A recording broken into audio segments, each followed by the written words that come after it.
Hello students, नमस्कार। तो welcome to the Dronacharya marathon series. और मैं उम्मीद करूंगा हमेशा की तरह आप एकदम बढ़िया होंगे, मजे में होंगे, तंदुरुस्त होंगे मेरे प्यारे बच्चों, और अपनी पढ़ाई लिखाई भी बहुत ही जोरों शोरों से कर रहे होंगे। मैं बताता हूँ, मैं भी एकदम बढ़िया हूँ। और हम यहाँ पर इस वाले बेटा सेशन के अंदर में करने वाले हैं revision of the chapter departmental accounts. तो चलिए बेटा, हम अपने इस पर्टिकुलर सेशन को शुरू करते हैं। सो बेटा, ये जो चैप्टर आ रहा है डिपार्टमेंटल अकाउंट्स का, इस चैप्टर की जो अभी तक वेटेज इंस्टीट्यूट ने पूछी है वो आप लोगों के सामने मैंने अटेम्प्ट बाय अटेम्प्ट डाल रखी है।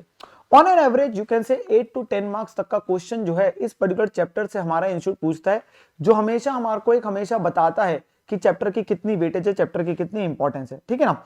नाउ मैंने आप लोगों के पास बेटा यहाँ पे रिवीजन के अंदर में हर चैप्टर को कॉन्सेप्ट जितने भी कवर है उसमें डिवाइड किया हुआ है। हम अपने पास में कॉन्सेप्ट को समझेंगे, उससे रिलेटेड क्वेश्चन को करेंगे, एंड क्वेश्चंस काफी हद तक हम अपने पास में ऑडिट करेंगे जिससे कम समय में मैक्सिमम आउटपुट को निकल सके। सबसे पहला जो हमारा कॉन्सेप्ट आता है दैट इज अबाउट कि डिपार्टमेंटल अकाउंट्स के चैप्टर का रेलिवेंस क्या आता है। बेटा, अगर एक ऑर्गेनाइजेशन के एक से ज्यादा डिपार्टमेंट्स बने हुए हैं, ऑर्गेनाइजेशन क्या चाहती है कि वो डिपार्टमेंट वाइज परफॉर्मेंस को असेस करना चाहती है, तभी वो डिसीजन मेकिंग ले सकती है। वहां पर हर डिपार्टमेंट बेसिकली अलग अलग चीजों में डील कर रहा होता है, तो उसका opening stock, purchase, sale, closing stock की जनरली अलग दिया होता है, या कुछ और खर्चे भी हो सकते हैं जो अलग अलग दिया हो। मेन जो प्रॉब्लम आती है, मेन जो मुद्दा आता है हमारे लिए, अगर मुझे डिपार्टमेंट वाइज प्रॉफिटेबिलिटी तक पहुंचना है, तो मेरे लिए बहुत इंपॉर्टेंट है कि जो कॉमन में खर्चे होते हैं ना, जो इकट्ठे में खर्चे किए जाते हैं, मैं उन्हें कैसे एलोकेट करूंगा, मैं उन्हें कैसे बांटूंगा। यहां पर हमारे पास सबसे पहली चीज यही आती है बेटा कि जो कॉमन के खर्चे हैं मैं उन्हें कैसे सेग्रीगेट करूंगा। तो ये आपके पास बेटा मैंने दे रखे सूटेबल बेसिस कि किस खर्चे को किस बेसिस में बांटना है। तो जो खर्चा बेटा rent, rates and tax, repair, मैंने इंश्योरेंस और बिल्डिंग का जो भी खर्चा है, जो बिल्डिंग का खर्चा है वो अल्टीमेटली हमने क्या करना है बेटा, floor area occupied by each department की रेशियो बांटना है। जिस डिपार्टमेंट ने जितना फ्लोर एरिया ऑक्यूपाइड किया उस रेशियो बांट देंगे। ठीक है ना, क्योंकि बिल्डिंग से रिलेटेड खर्चा है। लाइटिंग हीटिंग का खर्चा क्या करेंगे बेटा, जिस डिपार्टमेंट ने जितनी एनर्जी कंज्यूम करी उसमें बांट देंगे। जो भी सेल से रिलेटेड खर्चे है, चाहे वो डिस्काउंट अलाउड है, चाहे वो बैड डेट है, selling commission, freight, outward, advertisement, जो भी सेल से जुड़े हुए खर्चे है वो सारे जाएंगे बेटा सेल्स ऑफ ईच डिपार्टमेंट। और नेट है, नेट का मतलब सेल्स रिटर्न के बाद, जो आफ्टर आपके डिडक्टिंग सेल रिटर्न है, तो नेट सेल्स की रेशियो में जाएंगे। जो खर्चे परचेज से जुड़े हुए थे like carriage inward, discount receive, अब आपके पास ये खर्चे परचेज से रिलेटेड जुड़े, तो ये किस में जाएंगे बेटा, परचेजेस की रेशियो में जाएंगे हर डिपार्टमेंट की। देन जो वेजी सैलरीज का खर्चा है, देखिए अगर टोटलिटी में वेजी सैलरीज दे रखे तो हम बोल सकते हैं भाई जिस डिपार्टमेंट में जितने नंबर ऑफ एम्प्लॉइज है। बट अगर मैं कॉमन एम्प्लॉय की बात करूं, if I ask about one employee only जो सारे डिपार्टमेंट्स में काम कर रहा है, तो उस केस के अंदर बोल दूंगा जिस डिपार्टमेंट में उसने जितना टाइम डिवोट किया उस रेशियो में बांट देंगे। ठीक है ना, जिस डिपार्टमेंट में उसने जितना टाइम डिवोट किया उस रेशियो में उस खर्चे को एलोकेट कर देंगे। ठीक है। देन आता है बेटा जो depreciation, insurance of the fixed assets, capital assets की। अब फर्नीचर है, उसकी डेप्शन कैसे बांटेंगे, तो हम सिंपल बोलते हैं जिस डिपार्टमेंट में जितनी वैल्यू का वो एसेट आपके पास डिप्लॉयड है उस रेशियो में बांट देंगे, that is value of the assets of each department. फिर जो लेबर वेलफेयर के खर्चे, जो लेबर की वेलफेयर के लिए खर्चे किए जा रहे हैं उनके बेनिफिट के लिए, तो अब ये खर्चे इंप्लॉइज के ऊपर हो रहे हैं, तो हम क्या बोल रहे हैं, जिस डिपार्टमेंट में जितने नंबर ऑफ इंप्लॉइज है उसकी रेशियो में इस खर्चे को बांट देंगे। देन पीएफ ईएसआई कॉन्ट्रीब्यूशन, ये अगेन होते हैं बेटा क्या, जो इंप्लॉइज के लिए provident fund, employees state insurance, ये कुछ कॉन्ट्रीब्यूशन करी जाती है। There are different acts in India जिनके अंदर में ये कॉन्ट्रीब्यूशन डाली जाती है और कल को ये पैसा इंप्लॉइज के बेनिफिट के लिए यूज होता है। एंड जब हम उन एक्ट्स को पढ़ते हैं तो हमें पता चलता है कि दीज जो कॉन्ट्रीब्यूशन होती है these are as a percentage of the salary wages, तो इसीलिए ये वेजेस सैलरीज की रेशियो में बांट दिया जाएगा ये पर्टिकुलर खर्चा। ठीक है ना। देन बेटा कुछ खर्चे हमारे पास आ रहे लाइक इंटरेस्ट ऑन लोन। अब ये इंटरेस्ट ऑन लोन क्या है, सर लोन ले रखा है उसका ब्याज तो देना है। अब अगर हमें बेसिकली पता है बेटा कि किस डिपार्टमेंट ने कितना लोन यूटिलाइज किया तो उस रेशियो में बांट देंगे, अगर पता है। अगर नहीं पता, हम किसी खर्चे को अगर नहीं बांट सकते, उसके बेसिस नहीं पता, तो बेटा सिंपल सी बात है वो खर्चे कहां चले जाएंगे, कंबाइंड पीएल में जाएंगे। कंबाइंड पीएल क्या होता है, आप जितने खर्चे सेग्रीगेट कर सकते हो बांट के इंडिविजुअल प्रॉफिटेबिलिटी निकाल लेंगे, और फिर वो प्रॉफिट्स को हम भेज देते हैं बेटा कंबाइंड पीएल, जनरल पीएल, और वहां पे उन खर्चे इनकम्स को डाल देते हैं जो हम सेग्रीगेट नहीं कर पाए, तो अगर इस खर्चे को सेग्रीगेट कर दिया वेल एंड गुड, अगर लोन की यूटिलाइजेशन नहीं तो कंबाइंड पीएल। सेम तरीके से profit loss on sale of investment, अगर हमें पता है बेटा कितनी वैल्यू की इन्वेस्टमेंट किस डिपार्टमेंट ने बेची, अगर वो इन्फॉर्मेशन पता है तो उस तरीके से कर देंगे, एल्स नहीं तो बेटा again in the combined PNL की रेशियो में बांट देंगे। सो ये मैंने आपके साथ सबसे पहले डिस्कस करे द सूटेबल बेसिस कि किन तरीकों से आपके पास खर्चों को बांटा जा सकता है। नाउ इसी से रिलेटेड बेटा आपके पास एक क्वेश्चन कराने जा रहा हूं, बिल्कुल से आपके पास जो क्वेश्चन बेटा 10 नंबर का पेपर में आता है इस टाइप का क्वेश्चन और बहुत ही बेसिक होता है। तो हम अपने पास क्वेश्चन को बहुत, क्योंकि बेसिक हम ऑडिट अप्रोच से करेंगे क्योंकि हमें समझना जरूरी है कैसे करना है। कहते हैं मेसर्स डेल्टा एक डिपार्टमेंटल स्टोर है जिसके 3 डिपार्टमेंट है बेटा, एक्स वाई एंड जेड। उनकी इंफॉर्मेशन दे रखी है तीनों डिपार्टमेंट्स की इस साल की 31 मार्च 20 के एज गिवन बिलो। तीनों डिपार्टमेंट्स है, इनका opening stock, purchases, debtors at the end, sales, closing stock. देखिए जी, ओपनिंग, परचेज, सेल्स और क्लोजिंग स्टॉक तो अलग अलग दे दिया। फर्नीचर की वैल्यू है, फ्लोर एरिया कितना ऑक्यूपाइड है, नंबर ऑफ एम्प्लॉइज और कितनी इलेक्ट्रिसिटी कंज्यूम करी। अब ये क्यों दे रहा है? ताकि हम अपने पास में जो हमारे खर्चे वगैरह कुछ आने उनको इन रेशियोज में बांट सके, ही सूटेबल बेसिस है। और ये रहे वो आपके खर्चे जिन्हें हमें बताना है कौन सा किस रेशियो में बटेगा। कह रहे जी बना दीजिए डिपार्टमेंटल का ट्रेडिंग एंड पीएनएल इस साल का आपके after providing the provision for bad debt at 5%। Provision for bad debt भी बेटा आपके पास बनानी है 5% की, जो हमने कंसीडर करनी है ना। इस पर्टिकुलर क्वेश्चन के अंदर बेटा हमारे पास क्या होना है, हमारे पास में हमें सबसे पहले जो चीजें करनी है वो है जितनी डायरेक्ट इंफॉर्मेशन दे रखी है हम उसको प्लॉट कर देंगे। डायरेक्ट इंफॉर्मेशन क्या है, जैसे ओपनिंग स्टॉक है, सो ये 18, 12 एंड 10 है। तो हमारे पास क्या होगा बेटा, ये बनना है नॉर्मल आपका टी शेप में, +1 +2 में जैसे बनाते हैं नॉर्मल ट्रेडिंग पीरियड बनना है। बट यहाँ कॉलमनर फॉर्म में आ गया, 3 डिपार्टमेंट है ना, तीनों आ गए, 2 होते तो 2 में हो जाता। सो ओपनिंग स्टॉक आ गया आपके पास में 18, 12 एंड 10, ये ओपनिंग स्टॉक डल गया। देन अगली क्या है बेटा, परचेजेस 66, 44 एंड 22। बेटा हम ऑडिट करते जाएंगे तो एटलीस्ट हमें पता चलता रहेगा जहां पे आपके पास, ताकि जल्दी से जल्दी हो जाए। 66, 44 and 22 we are just seeing कि क्या इंफॉर्मेशन सही तरीके से डली हुई है। सेल्स है 90,000, 67, 500, 45,000। यस सर, सेल्स भी डल गई 90, 67, 500, 45,000। फिर आपके पास में क्लोजिंग स्टॉक आ गया बेटा 22,500, 8750, 10,500। सो 22,500, 8750, 10,500। नाउ कम्स द एक्सपेंसेस जिनको बांटना है। अब तो बाकी सारी चीजें डायरेक्टली पता चल गई। अब इनमें से कौन सा खर्चा बेटा डायरेक्ट एक्सपेंस है, which is your carriage inward का खर्चा। डायरेक्ट एक्सपेंस है 1500। कैरेज इनवर्ड किस में जाएगा सर, कैरेज इनवर्ड जाएगा परचेज की रेशियो में। किस में जाएगा बेटा, परचेज की रेशियो में। अब परचेज की रेशियो बेटा ये रही, विच इज 66, 44 एंड 22। सो हमें इस रेशियो में, इसको रेशियो हम ड्रिल डाउन कर सकते हैं, मतलब अगर डायरेक्टली पता चल जाता है ठीक है, नहीं तो आप 66, 44, 22 लिख दो। अगर आप एलसीएम वगैरह इजीली ले पा रहे ठीक है, नहीं तो इस पे टाइम नहीं खराब करना। तो ये रेशियो बन जाती है आपकी 3:1। सो हम इस रेशियो में इसको डिवाइड कर देंगे बेटा 750, 500, 250। हमें क्या करना होता है बेटा, या तो आप अपने पास खर्चों के ब्रैकेट में लिख दीजिए कि आपने कौन सा खर्चा किस रेशियो में बांटा। तो परचेज रेशियो 3:1 बांटा, नहीं तो हम क्या करते हैं, हम नीचे अपने पास बेटा उसके लिए बता देते कौन से खर्चों को किस बेसिस में बांटना है। तो ये हमने नीचे लिख दिया परचेज की रेशियो में। तो एक ही टेबल में सारे डाल दिए, या इंडिविजुअली हर के साथ ब्रैकेट में लिख दो। बट हमें एग्जामिनर को बताना जरूरी है हम किस खर्चे को किस रेशियो में बांट रहे हैं, या अलग से नीचे टेबल बनाएंगे या हर खर्चे के इंडिविजुअली ब्रैकेट में लिख देंगे। तो जैसे भी आपके पास आपको ठीक लगता है, मतलब जैसे आपको कन्वीनियंट है। जीपी आ जाएगा बेटा। सो जीपी हमारे पास निकल जाएगा वो कैलकुलेशन करते हुए आपका, और ये ब्रॉड फॉरवर्ड हो जाएगा जीपी जो है।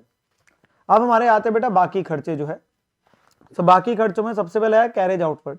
अब जैसे कैरेज आउटवर्ड है, कैरेज आउटवर्ड किस में जाएगा सर, कैरेज आउटवर्ड जाएगा हमारा सेल्स रेशियो में। तो जो सेल्स की रेशियो आ रही है विच इज दिस वन, आपके पास सेल्स रेशियो आ जाएगी 90,000, 67,500 और 40,000, 45,000।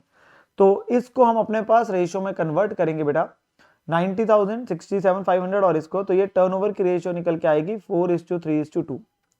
सो ये कैरेज आउटवर्ड आपका 4:3:2 में बढ़ जाएगा। सो ये कैरेज आउटवर्ड आ जाएगा, ठीक है ना, 4:3:2 में। देन अगला आपके पास बेटा आता है सैलरीज। तो सैलरीज जो है सारे डिपार्टमेंट की सबकी मिला के, तो किस में जाएगा सर, नंबर ऑफ एम्प्लॉइज दे रखे होंगे पक्का, नंबर ऑफ एम्प्लॉइज की रेशियो है, ये रेशियो बन जाएगी बेटा। तो सैलरीज आपके पास दे रहा है, मान लीजिए कोई लेबर वेलफेयर का खर्चा है, नंबर ऑफ एम्प्लॉइज, तो ये रेशियो बन गई 5:4:3 बेटा। इस रेशियो में खर्चा बढ़ जाएगा 24,000 का। तो हमारा सैलरीज का खर्चा आ जाएगा नंबर ऑफ एम्प्लॉइज में 5:4:3 में। सो 5:4:3 में हम बांटेंगे तो that will be 10, 8 and 6। So 10, 8 and 6 हमारे पास क्या हो जाएगा बेटा, हमारा खर्चा चला जाएगा। देन अगला ऐसे ही बेटा आ रहा है एडवर्टीजमेंट का खर्चा, डिस्काउंट अलाउड का खर्चा। बेटा ये दोनों खर्चे के आपके पास किस में जाएंगे, सेल्स रेशियो में चले जाएंगे। दोनों के दोनों खर्चे, एडवर्टाइजमेंट भी और डिस्काउंट अलाउड भी, एडवर्टाइजमेंट भी और डिस्काउंट अलाउड भी। सो एडवर्टाइजमेंट और डिस्काउंट अलाउड दोनों के दोनों किस में जा रहे हैं बेटा, सेल्स रेशियो में जा रहे हैं, टर्नओवर की रेशियो में चले जाएंगे। देखिए अब तो सिंपल आपको पता होना चाहिए किस रेशियो में बांटना, बाकी तो कैलकुलेटर का काम है, मैथमेटिकली बात होगी। तो एडवर्टाइजमेंट का खर्चा ही बढ़ जाएगा 4:3:2 में, और डिस्काउंट अलाउड भी बढ़ जाएगा बेटा। मेन है बेसिस, मेन है बेसिस, ठीक है ना। देन अगला है बेटा discount receipt. Now discount receipt किस में जाएगा सर, परचेज की रेशियो में। डिस्काउंट रिसिप्ट किस में जाएगा, परचेज की रेशियो में। सो वो परचेज की रेशियो हमने 3:1 निकाली थी। सो वो इनकम आपके पास डिस्काउंट रिसिप्ट के आगे बेटा परचेज रेशियो में 3:1, तो वो डिस्काउंट रिसिप्ट का अमाउंट आएगा और वो 3:1 में बढ़ जाएगा। इनकम है तो ऑब्वियसली क्रेडिट साइड में आ जाएगी, ठीक है ना। देन नेक्स्ट आपके पास है बेटा रेंट, रेट्स एंड टैक्सेस। तो ये रेंट का खर्चा आ गया। रेंट का खर्चा आपका बिल्डिंग का खर्चा, तो बिल्डिंग का खर्चा किस में जाएगा, जिस डिपार्टमेंट ने जितना फ्लोर एरिया ऑक्यूपाई किया, तो फ्लोर स्पेस ऑक्यूपाइड की रेशियो में चला जाएगा। ये है 1500, 1250 और 1000, तो ये रेशियो में कन्वर्ट हो जाएगा आपके पास में। तो फ्लोर स्पेस ऑक्यूपाइड आ गया आपके पास, हमने लिख दिया 6:5:4, 6:5 फ्लोर की 4 की रेशियो में आपके पास में ये खर्चा बढ़ जाएगा, ठीक है ना। यस सर, तो ये खर्चा हमारे पास 654 में आ गया रेंट, रेट्स एंड टैक्सेस का, ठीक है। देन अगला आपके पास है बेटा depreciation on the furniture. So डेप्शन on furniture आपके पास 1000। अब डेप्शन का खर्चा किसमें जाएगा सर, जितनी डिपार्टमेंट ने जिस वैल्यू का फर्नीचर ऑक्यूपाई किया हुआ है, तो वैल्यू ऑफ फर्नीचर 10,000, 10,000, 5,000, तो 2:1 की रेशियो बन गई। तो फर्नीचर आपके पास में जो है उसकी रेशियो आ गई 2:1। सो इस रेशियो में डेप्रिसिएशन का खर्चा बढ़ जाएगा 400, 400 एंड 200। बहुत ही इजी, बहुत ही स्ट्रेट फॉरवर्ड, ठीक है ना। देन अगला आपके पास क्या, इलेक्ट्रिसिटी का खर्चा बेटा। क्या इलेक्ट्रिसिटी कंजम्पशन दी हुई है, यस सर इलेक्ट्रिसिटी कंजम्पशन दी हुई है, ये रही 300, 200, 100। तो जिस डिपार्टमेंट ने जितनी इलेक्ट्रिसिटी के यूनिट्स कंज्यूम किए उस रेशियो में बढ़ जाएगा। सो 3:1 में हमने लिख दिया अपने पास में इलेक्ट्रिसिटी खर्चा इलेक्ट्रिसिटी के यूनिट्स कंज्यूम में। सो 3:1 में चला जाएगा। ये रहा आपका ऊपर डाला हुआ, ये भी टिक हो गया। सारी चीजें टिक हो गई, मतलब पता हो गया कि क्वेश्चन कंप्लीट हो जाएगा, ठीक है ना। Left with 2 things only. एक आ रहा है लेबर वेलफेयर का खर्चा। लेबर वेलफेयर का खर्चा अगेन किसमें sir, number of employees. Labour welfare number of employees, तो नंबर ऑफ एम्प्लॉइज में लेबर वेलफेयर जाएगा बेटा, तो वो नंबर ऑफ एम्प्लॉइज में डल जाएगा 543 में, और वो डिवाइड हो जाएगा,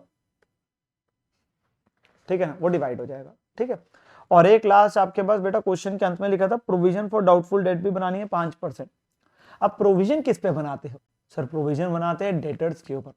प्रोविजन किसके ऊपर बनाते हैं, डेटर्स के ऊपर। तो बेटा डेटर्स हमारे पास कितने कितने हैं, इतने इतने हैं, तो इनका सीधा 5% कर देना, इसका सीधा 5% कर देना। 7500, 5000 और 5000, तो इनका 5% करेंगे तो प्रोविजन निकल के आ जाएगी, प्रोविजन निकल के आ जाएगी आपके पास। और जैसे ये प्रोविजन निकल के आई आपके पास बेटा, आपके पास फाइनल आंसर निकल के आ जाएगा।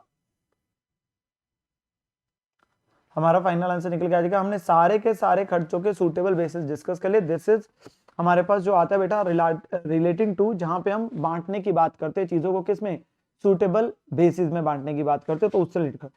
अगर कोई क्वेश्चन में लिखता है कि इस खर्चों को 2:1 में बांट दो, 3:2 में बांट दो, वो तो सबसे ईजी है। बट नहीं दे रहा तो हमें सूटेबल बेसिस का जो है उससे रिलेटेड हमने क्वेश्चन किया। 10 मार्क्स का क्वेश्चन ये वाला आता है।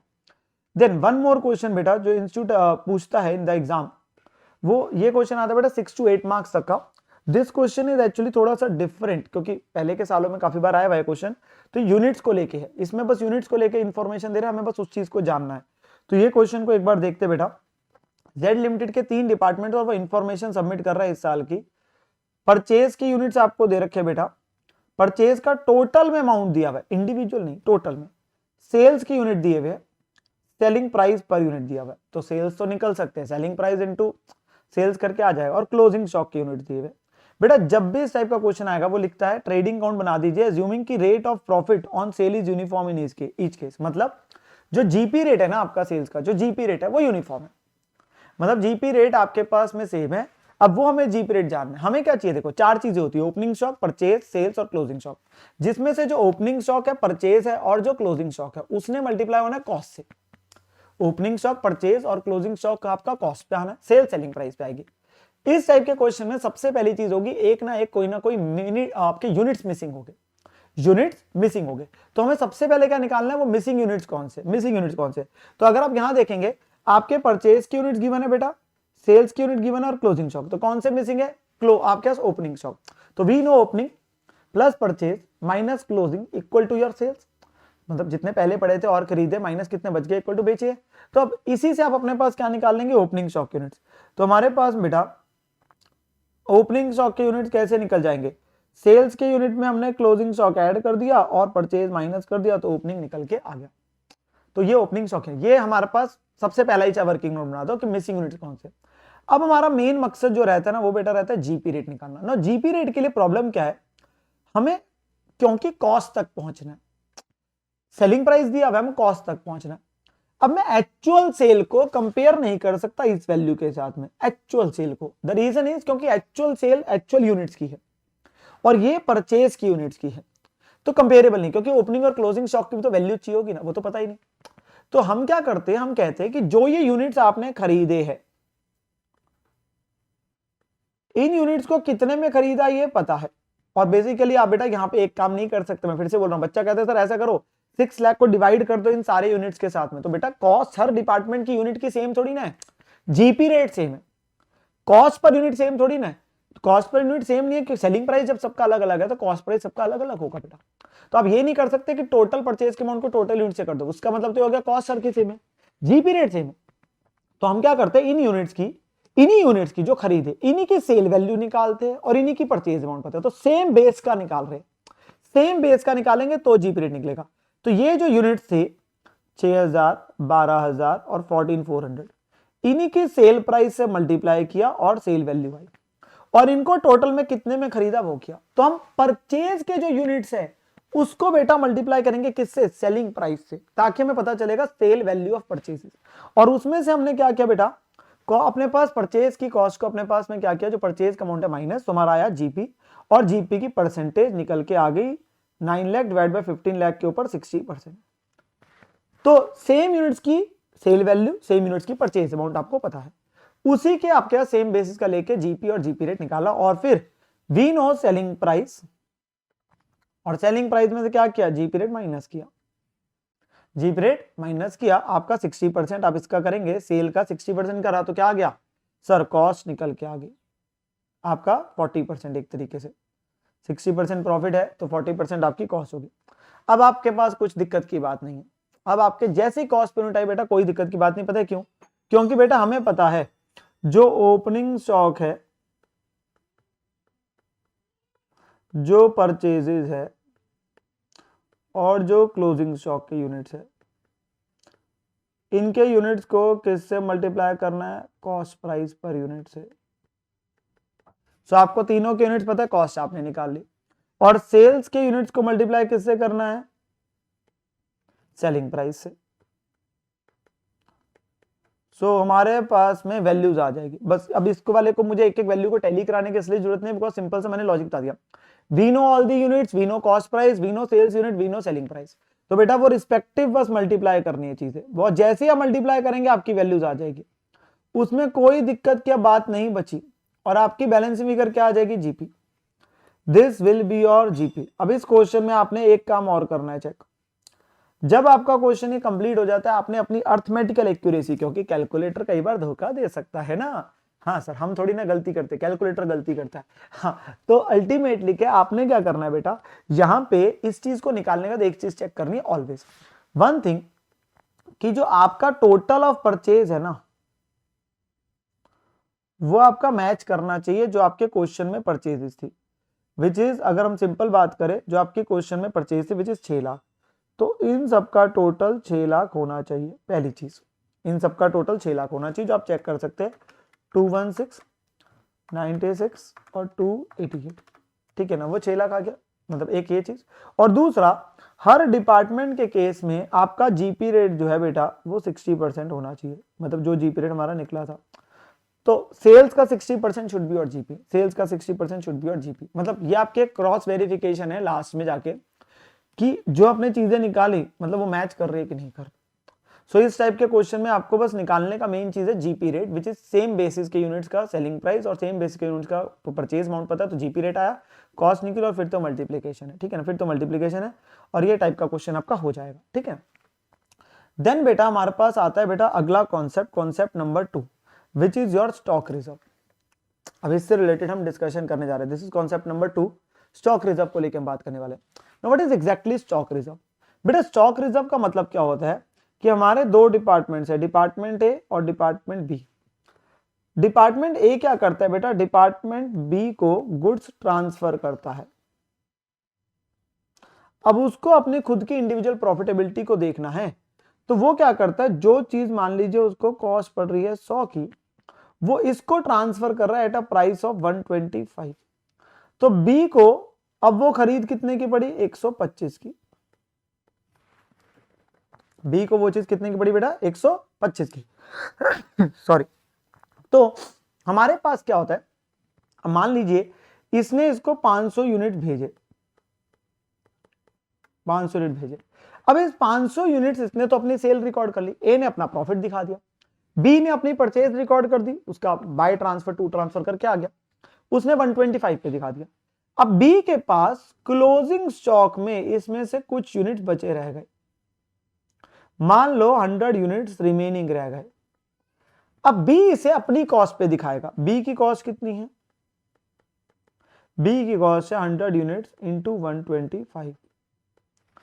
नाउ द प्रॉब्लम इज, अब बी गलती नहीं कर रहा, बी गलती नहीं कर रहा, बी अपनी खरीद पे दिखा रहा है 125 पे। द प्रॉब्लम इज, जब आप बैलेंस शीट में दिखाओगे तो वो कॉस्ट टू बी पे तो दिख रहा है, पर वो कॉस्ट टू द ऑर्गेनाइजेशन पे नहीं दिख रहा। बिकॉज प्रिंसिपल क्या है कि जो क्लोजिंग स्टॉक है वो दिखना चाहिए कॉस्ट पे, या अगर एनआरवी कम है तो बात अलग है, ठीक है ना। सो कॉस्ट पे आना चाहिए। अब यहां पे इस 125 के अंदर में किसका प्रॉफिट जुड़ा हुआ है, इट इंक्लूड प्रॉफिट ऑफ ए, जो 25 रुपए पर यूनिट है, इंक्लूड प्रॉफिट ऑफ ए। ये जो उसका 25 रुपए का प्रॉफिट जुड़ा हुआ है, this is known as stock reserve.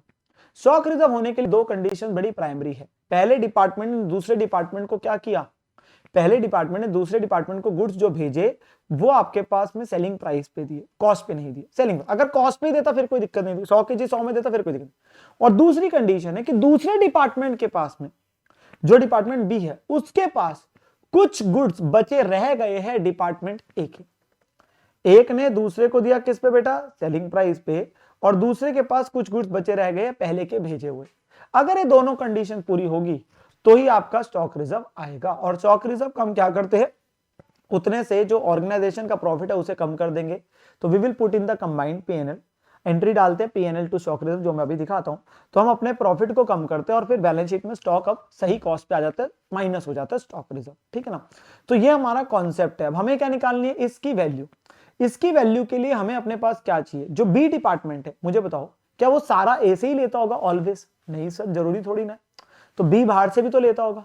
तो हमारे लिए सबसे पहली चीज क्या जाननी होती है कि जो बी के पास स्टॉक पड़ा है, जो बी के पास स्टॉक पड़ा है रिसीविंग डिपार्टमेंट के पास, उसके टोटल स्टॉक में कितनी वैल्यू का स्टॉक डिपार्टमेंट ए का है, उसके टोटल स्टॉक में कितनी वैल्यू का स्टॉक डिपार्टमेंट ए का है, पहली चीज। और दूसरा, फिर भेजने वाले का जीपी रेट, जिस इज डिपार्टमेंट ए का जो प्रॉफिट रेट है, डिपार्टमेंट ए का जो प्रॉफिट रेट है। तो हमारा कॉन्सेप्ट बेटा यही है बिल्कुल। तो हम क्या करते हैं, हमारे पास बेटा ट्रांसफर जो होती है अगर वो हो ही कॉस्ट पे रही है फिर तो स्टॉक रिजर्व आ ही नहीं सकता। अगर वो जाई गुड्स कॉस्ट पे रहे फिर कैसे स्टॉक रिजर्व आ जाएगा। अगर वो मार्केट प्राइस सेलिंग प्राइस पे जा रहे हैं तो स्टॉक रिजर्व आएगा। और उसमें सबसे पहले क्या है, उसने सीधा वैल्यू दे दी। उसने बोला जी स्टॉक तो 5 लाख का पड़ा है बी के पास, पर उसमें 1 लाख का स्टॉक डिपार्टमेंट एक है। क्वेश्चन ने वैल्यू दे दी। अब इससे ज्यादा इजी क्या हो सकता है, सीधा उसने बोल दिया कि बी के पास जो है बेटा, बी के पास जो टोटल स्टॉक है वो 5 लाख का है, और कहते हैं 1 लाख का स्टॉक डिपार्टमेंट ए का है। तो सीधा आप 1 लाख के ऊपर क्या करोगे, जी पीरियड लगा दोगे, किसका, डिपार्टमेंट ए का। जी पीरियड लगा दोगे किसका, डिपार्टमेंट ए का। भेजने वाले का प्रॉफिट जुड़ा हुआ है तो डिपार्टमेंट ए का जी पीरियड आएगा। यस सर, बात तो सही है, डिपार्टमेंट ए का जी पीरियड आएगा। दूसरा आता है कंटेंट रेशियो। कंटेंट रेशियो का मतलब वो सीधा वैल्यू नहीं देता 1 लाख, वो क्या कहता है 20% स्टॉक डिपार्टमेंट ए का। मतलब कहने का मतलब वही आ जाएगा, कहता है ये वैल्यू नहीं दे रहा डायरेक्टली कि टोटल में कितना है, कह रहा 20% स्टॉक डिपार्टमेंट ए का। तो आपने क्या करना है, पहले दूसरे का पता कर लिया, तो आपने वही किया, 5 लाख का पहले 20% किया। अब ये क्या रिप्रेजेंट कर रहा है, ये रिप्रेजेंट कर रहा है कि बी के टोटल स्टॉक में ए का कितना स्टॉक है। तो वैल्यू के ऊपर परसेंटेज लगाई, value of stock of other department निकाला, और फिर क्या करेंगे, इस वैल्यू पे भेजने वाले का जीपी रेट लगा देंगे, भेजने वाले का जीपी रेट लगा देंगे। तीसरा केस मैं अलग से बाद में बताऊंगा। तो ये दो आपके स्ट्रेट फॉरवर्ड केस है। अब इसका करना क्या है बेटा, जो हमने स्टॉक रिजर्व निकाला है, जो हम निकालते ईयर एंड पे क्लोजिंग स्टॉक रिजर्व, इसकी सिंपल एंट्री है PNL account debit to stock reserve. Profit कम करेंगे, और स्टॉक रिजर्व क्रिएट करेंगे जो बैलेंस शीट में माइनस हो जाएगा। एक साल का क्लोजिंग का स्टॉक रिजर्व अगले साल का क्या बन जाएगा बेटा, ओपनिंग, उसको रिवर्स कर देंगे क्योंकि वो गुड जब अगले साल बिक जाएंगे तो अगले साल का तो प्रॉफिट बढ़ाना पड़ेगा ना, इस साल का तो कम कर दिया, बात समझ गए, अगले साल का इंक्रीज करना पड़ेगा, तो आपकी वो एंट्री रिवर्स हो जाती है, stock reserve to PNL, stock reserve. तो पिछले साल का क्लोजिंग इस साल का क्या बन गया, ओपनिंग, वो रिवर्स हो जाएगा। तो आप कैसे प्रेजेंट करेंगे, कंबाइंड पीएनएल में दिखता है, किसमें, कंबाइंड पीएनएल में। दोनों डिपार्टमेंट्स अगर मान लीजिए ए और बी है तो उनका इंडिविजुअल नेट प्रॉफिट आ रहा होगा, ये कहां से आया होगा सर, इंडिविजुअल ट्रेडिंग पीएनएल बना के, इंडिविजुअल ट्रेडिंग पीएनएल बना के आपके यहाँ आ रहा होगा। इसमें बेटा आपके पास क्या करेंगे, स्टॉक रिजर्व जो हमने क्लोजिंग अभी निकाला ऊपर वो वैल्यू डालेंगे, ओपनिंग वाले स्टॉक रिजर्व को रिवर्स कर देंगे क्योंकि उसने पिछले साल का प्रॉफिट कम किया, इस साल का बढ़ा दिया। तो अल्टीमेटली आपका ओपनिंग वाला रिवर्स हो जाता है, क्लोजिंग वाला क्रिएट हो जाता है, और फाइनली आपको पता चल जाता है बैलेंस शीट में कितना नेट प्रॉफिट जाना है, बैलेंस शीट का कितना बनता है, ठीक है ना। कंबाइंड पीरियड में बेटा दो चीजें आती है, एक स्टॉक रिजर्व और एक ऐसे खर्चे इनकम जिसे आप बांट नहीं पाए, वो आ जाएंगे, ठीक है ना। और फिर आपकी बैलेंस शीट में क्या होगा, स्टॉक में से आपके पास क्या होगा बेटा, स्टॉक रिजर्व माइनस हो जाएगा और आपकी net cost to the organisation पे दिख जाएगा, net cost to the organisation पे आपको अपीयर कर जाएगा, ठीक है ना बात, यस सर। अब हम आपके पास बेटा इसी से रिलेटेड में आपके पास क्वेश्चन पे आता हूं जिससे हम ये क्लैरिटी लेते हैं स्टॉक रिजर्व को कैसे निकालते हैं, बाकी चीजें देखिए। Till the making of trading PNL it is absolutely easy, main चीज है स्टॉक रिजर्व को आइडेंटिफाई करना। तो क्वेश्चन है जैसे मेसर्स रवि के दो डिपार्टमेंट्स है, एक है फिनिश लेदर और एक शूज। शूज जो फर्म बनाती है वो आउट ऑफ द लेदर बनाती है जो सप्लाई लेदर डिपार्टमेंट करते हैं अपने सेलिंग प्राइस पे। फ्रॉम द फिगर्स हमें बना दीजिए डिपार्टमेंटल ट्रेडिंग पीएनएल इस साल का। तो एक है फिनिश लेदर डिपार्टमेंट, एक है बेटा शूज डिपार्टमेंट, तो दो डिपार्टमेंट है। अब यहाँ पे क्या क्या इंफॉर्मेशन दे रहे हैं, जो इंफॉर्मेशन ये वाली है बेटा एक क्रिस्टल क्लियर इंफॉर्मेशन है, इसमें कोई हमें डाउट आएगा नहीं, हम इसे इजीली पुट कर देंगे अभी। और इंफॉर्मेशन क्या दे रहे हैं, जो शू डिपार्टमेंट के पास स्टॉक पड़ा है बेटा उसमें 75% तो लेदर है और 25% बाकी कंपोनेंट है, ठीक है ना। फिनिश लेदर डिपार्टमेंट को जीपी रेट हुआ है 15% 18-19 में, वो जीपी रेट दे रहा है बेटा फिनिश लेदर का लास्ट ईयर का 18-19, क्योंकि हमारा साल 19-20 है। और जनरल एक्सपेंसेस पूरे साल के कितने 850। तो ये हमें क्वेश्चन में क्या देता है बेटा, वो इंफॉर्मेशन, और इस इंफॉर्मेशन के बेस पे हमें अब अपना ट्रेडिंग पीएनएल बनाना होता है। तो पहला जो कार्य होता है ना, विच इज आपके पास बेटा जो नॉर्मल आपके पास आना है ट्रेडिंग पीएनएल, वो इजी है। तो हम क्या करेंगे, दोनों डिपार्टमेंट का बनाना चालू करेंगे। जैसे ओपनिंग स्टॉक डाला 30-20 और 430, पहले इतनी चीजों को देख लेते हैं। सो दो डिपार्टमेंट्स आए, फिनिश लेदर और शूज का वैल्यूज डालनी चालू करेंगे। तो 30-20 और 430 एक एक करके देखते जाएंगे मेरे साथ। परचेजेज आई 1 करोड़ 50 लाख और 260, तो 1 करोड़ 50 लाख और 260 परचेजेज आ गई। फिर सेल्स आ गई 1 करोड़ 80 लाख और 4520, तो 1 करोड़ 80 लाख और 4520 ये सेल्स है। अब जो ट्रांसफर किया बेटा, ट्रांसफर में हमेशा मैं बोलूंगा आपके लिए इंपॉर्टेंट होगा कौन किसको दे रहा है, वो इंपॉर्टेंट है, किस कॉलम में लिखा है वो इंपॉर्टेंट है। ट्रांसफर कौन किसका कर रहा था, फिनिश लेदर शूज को भेज रहा है, फिनिश लेदर, तो फिनिश लेदर की सेल है एक तरीके से, शूज की परचेज है, तो 30 लाख। तो इसके में आएगा बाय ट्रांसफर और इसके लिए हो जाएगा बेटा टू ट्रांसफर, जो दे रहा है उसके लिए बाय ट्रांसफर वो सेल्स के रूप में आ गया और इसके लिए परचेज के रूप में आ गया। कई बार वो वैल्यू देता नहीं है तो ऑटोमेटिकली फिर वो परचेज सेल में जुड़ा हुआ है, अगर ट्रांसफर की वैल्यू नहीं देगा तो वो सेल के में और दूसरे की परचेज में जुड़ा हुआ है, दे रहा है तो फिर वो अलग से आपके दिखाया जा रहा है, फिर वो जुड़ा हुआ नहीं है। फिर आपके मैन्युफैक्चरिंग खर्चे सिर्फ इसके ही है 5 लाख के, तो मैन्युफैक्चरिंग खर्चे आगे 5 लाख के इसके। फिर आपके पास बेटा ये आपके पास है सेलिंग एक्सपेंस, ये तो कहां डल जाने पीएनएल में 150 और 60 सेलिंग एक्सपेंस, तो ये नीचे आने 150 और 60। मैं चीजें सारी टेबल की डाल देता हूं। Rent and warehousing again PNL में 5 लाख और 3 लाख, यस सर 5 लाख और 3 लाख आ गया, ठीक है ना। और फिर हमारे पास आ गया क्लोजिंग स्टॉक 1220 और 5 लाख, 1220 और 5 लाख क्लोजिंग स्टॉक आ गया। यहां तक देखिए बेटा, यहां तक में कोई दिक्कत की बात ही नहीं है, परेशानी की बात ही नहीं है। हमारे पास में सिंपली आ जाएगा इनका जीपी, तो पहले जीपी आया, ये जीपी हमने यहां पे ब्रॉड फॉरवर्ड किया और हमारा एनपी आया। इसमें कुछ भी रॉकेट साइंस नहीं है, इसमें कुछ भी रॉकेट साइंस नहीं है, स्ट्रेट फॉरवर्ड नॉर्मल तरीके से बस बाइफरकेट किया आपने, जो चीजें डाली थी वो सारी आपकी आ गई। अब हम क्या कर रहे हैं बेटा, इन्हीं वैल्यूज को डाल देंगे यहाँ पे, which is in our combined PNL. तो कंबाइंड पीएनएल में आपके पास नेट प्रॉफिट बेटा दोनों का आ गया 3550 और 470, 3550 और 470। अब हमारे पास क्या होना है, अब बेटा हम लोग सबसे पहले डाल देंगे जनरल एक्सपेंसेस जो है वो है 8,50,000, तो जनरल एक्सपेंस मैंने डाल दिए 8,50,000 के आपके जनरल एक्सपेंस है, ये हमने अपने पास में डाल दिए। Then comes the stock reserve, अब स्टॉक रिजर्व मुझे बताएंगे कौन किसको देता है। सर फिनिश लेदर ने भेजे थे शूज डिपार्टमेंट को 30 लाख की वैल्यू के गुड्स। तो बेसिकली उसने लिखा था ना, शूज जो बनाती है फर्म वो बनाती है जो लेदर सप्लाई लेदर डिपार्टमेंट करता है अपने सेलिंग प्राइस पे। तो लेदर डिपार्टमेंट लेदर को दे रहा है शू डिपार्टमेंट को किस पे, अपने सेल प्राइस पे। तो बेसिकली किसके प्रॉफिट है जुड़ा हुआ, फिनिश लेदर का। किसके स्टॉक में, शूज के स्टॉक में। तो हमारे पास किसके स्टॉक को देखना है सर, हमने शू के स्टॉक को देखना है। तो शू का स्टॉक जो बेटा क्लोजिंग स्टॉक 5 लाख है और ओपनिंग स्टॉक 430 है।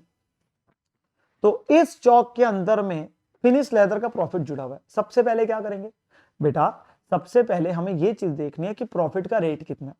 तो वो किसका प्रॉफिट का रेट देखना है सर, प्रॉफिट का रेट देखना है हमने अपने पास में फिनिश लेदर का। तो फिनिश लेदर का बेटा हमने अपने पास में जो प्रॉफिट रेट देखना है तो वो क्या होगा, ये रहा जीपी और ये रही उसकी सेल। सेल अकेली नहीं लेंगे, ट्रांसफर भी लेंगे। क्यों सर, बेटा ट्रांसफर में ही तो प्रॉफिट गया है, तभी तो ये सारा कॉन्सेप्ट आ रहा है। तो ये जो 42 लाख का प्रॉफिट कमाया it is not only on 180, it is also on 30 lakh. 30 lakh में भी तो प्रॉफिट कमाया, तभी तो वो उसके क्लोजिंग स्टॉक में जा रहा है। तो जीपी रेट फिनिश लेदर का आपके पास जो निकल के आया 42 लाख डिवाइडेड बाय 180 प्लस 30 वो निकला 20%। ये भेजने वाले का जीपी रेट है।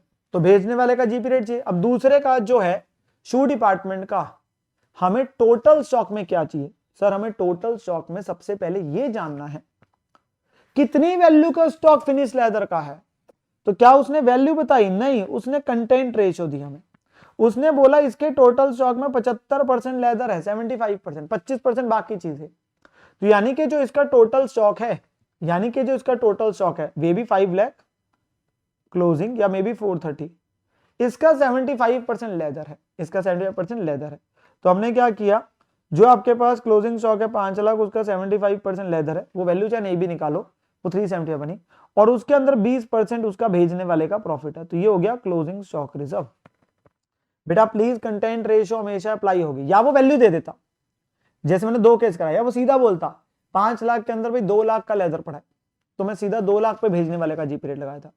अब उसने परसेंटेज दी तो मैंने परसेंटेज अप्लाई करके पहले वो निकाला, उस वैल्यू का चाहे प्रेजेंट ना भी करो, एक ही इकट्ठे ही दिखा दो।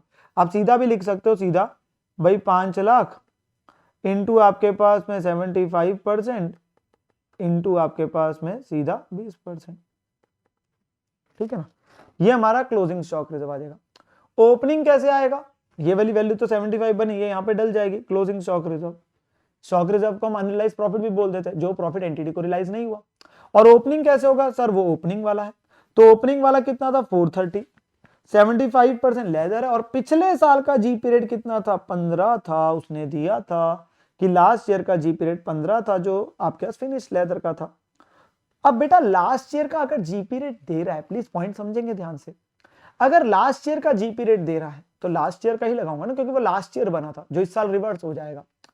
अब अल्टीमेटली अगर वो लास्ट ईयर का जीपी रेट नहीं देता, अगर ये 15% ना दे रखा होता तो मैं क्या करता, मैं करंट ईयर का ही लगा देता 20%, सिंपल सी बात है। अगर मुझे लास्ट ईयर का जीपी रेट बेटा क्वेश्चन नहीं देता है तो मैं करंट ईयर का ही जीपी रेट अप्लाई कर देता हूं। ये हमारे पास एक छोटा सा चीज है जो ध्यान रखनी है ओपनिंग स्टॉक रिजर्व के लिए। तो ये वैल्यू हमारे पास आई, और जैसे ही हमने डाला हमारे पास क्या आ जाएगा बेटा, net profit of the entity as a whole after considering the stock reserve as well, after considering the stock reserve as well. तो ये हमारे पास हो जाएगा। अब तो सबसे पहला कार्य क्या होता है, सबसे पहले नॉर्मल ट्रेडिंग पीएनएल जो नॉर्मल तरीके से बांटेंगे। जनरल पीएनएल में जब चीजें डालेंगे बेटा तो आपके पास में क्या करना है, आपने इंडिविजुअली प्रॉफिट डाला, वो खर्चे इनकम डाले जो नहीं बढ़ सकते थे। स्टॉक रिजर्व के लिए भेजने वाले का जीपी रेट चाहिए, और जिसके पास पड़ा है उसके पहले टोटल स्टॉक में जानना है कितना स्टॉक दूसरे डिपार्टमेंट का, या वैल्यू देगा या परसेंटेज देगा।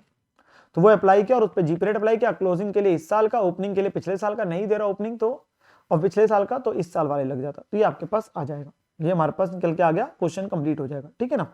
Yes sir.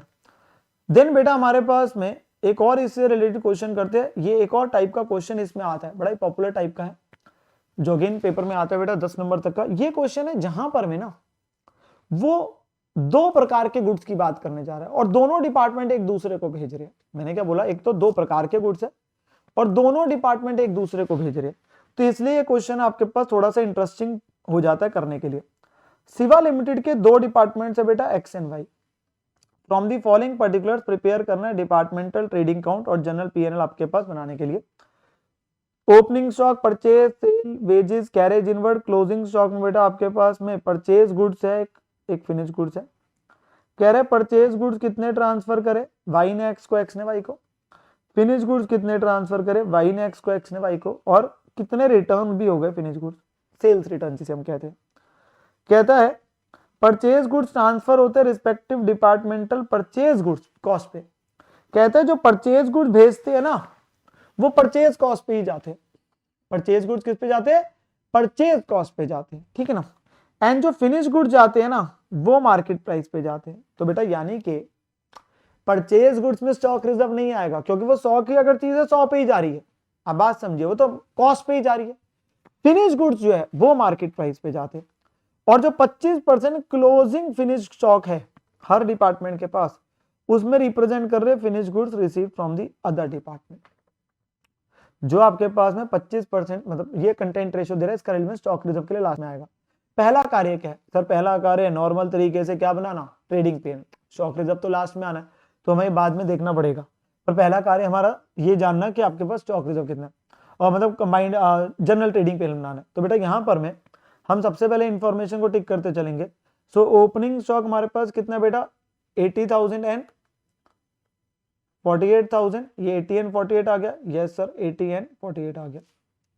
फिर हमारी परचेज आ गई 368 और 272, 368 और 272। फिर सेल्स आ गई 560 और 448, 560 और 448। फिर वेजेस आ गया 48 और 32, यस सर ये भी आपके यहीं आएगा 48 और 32, डायरेक्ट एक्सपेंसेस है। फिर कैरेज इनवर्ड आ गया 8 और 8, तो आपके पास में ये कैरेज इनवर्ड की वैल्यू आ गई आपके पास 8 और 8 जो थी, ठीक है ना, ये वहां पे दिख गई। फिर हमारे पास ये क्लोजिंग स्टॉक दिया हुआ है, दो प्रकार के गुड्स है 18, 24, 96, 56। दोनों प्रकार के गुड्स में बता दिया कि कितना कितना क्लोजिंग स्टॉक पड़ा है। तो ये क्लोजिंग स्टॉक यहां दिख जाना है दोनों प्रकार के गुड्स का, ठीक है ना, दोनों प्रकार के गुड्स का आपके पास दिख गया। अब हमारे पास बेटा मेन चीज है ट्रांसफर्स को दिखाना। ट्रांसफर्स इज वेरी इंपॉर्टेंट, क्योंकि यहाँ बच्चा जो गलती करता है ट्रांसफर, बेटा अगर आपके पास में, मेरी बात ध्यान सुनेंगे, अगर आपने ट्रांसफर की वैल्यू ही गलत डाली, ट्रांसफर की वैल्यू गलत डाली तो जीपी गलत आएगा और फिर आगे गलत हो जाएगा। तो वो थोड़ा ध्यान से, बेटा वो किस कॉलम में लिख रहा है ये इंपॉर्टेंट नहीं है, मैं फिर से बोलूंगा, आपके लिए इंपॉर्टेंट है कौन किसको भेज रहा है। तो परचेज गुड्स एक्स वाई को कितने दे रहा है 32 के, तो ये एक्स की सेल हो गई, वाई के परचेज हम बाद में डाल देंगे, और जो वाई दे रहा है वो वाई की सेल हो गई। तो 32 एंड 40, तो 32 इधर आएगा 40 इधर आएगा। कौन किसको दे रहा है वो इंपॉर्टेंट है, किस कॉलम में लिखा है वो इंपॉर्टेंट नहीं है। तो परचेज गुड्स आपके पास आ गए, इसी का विपरीत हम डाल देंगे ऑपोजिट करके बाद में। फिनिश गुड्स, फिनिश गुड्स में रिटर्न भी है, ऑलवेज इंपॉर्टेंट इसमें कि आप नेट करके ही दिखाए, नहीं तो गलती हो जाएगी। तो बेटा एक्स वाई को कितने दे रहा है सर, एक्स वाई को दे रहा है 160 के, उसमें से वापस कौन करेगा, हाँ सर अगर एक्स वाई को दे रहा है तो वापसी वाई से एक्स की तरफ आएगी, तो वाई से एक्स को आ रहे हैं बेटा 40 के, तो बेटा इसमें से ये माइनस होगा, तो 160 में से 40 माइनस कर देंगे, 160 में से 40 माइनस कर देंगे आप अपने पास में। तो कितनी बनी नेट में, एक्स ने वाई को कितने के भेजे, नेट में भेजे थे 160 के, उसने वापस कर दे 40 के, तो नेट हो गए 120 के जो नेट है। और सिमिलर तरीके से ये आगे, इसने भेजे थे 140 के और इसने वापस कर दिया आपके पास में 28 के, भाई ने भेजे थे 140 के, उसने वापस कर दिए 28 के, तो 140 में से 28 माइनस हुआ तो बेटा कितना रह गया 112, तो ये 112 आ गया। पहले आप बाय साइड को कंप्लीट करो, इसमें पहले आप बाय साइड को और फिर ऑपोजिट डाल दो टू साइड, तो 2 ट्रांसफर हो जाएगा।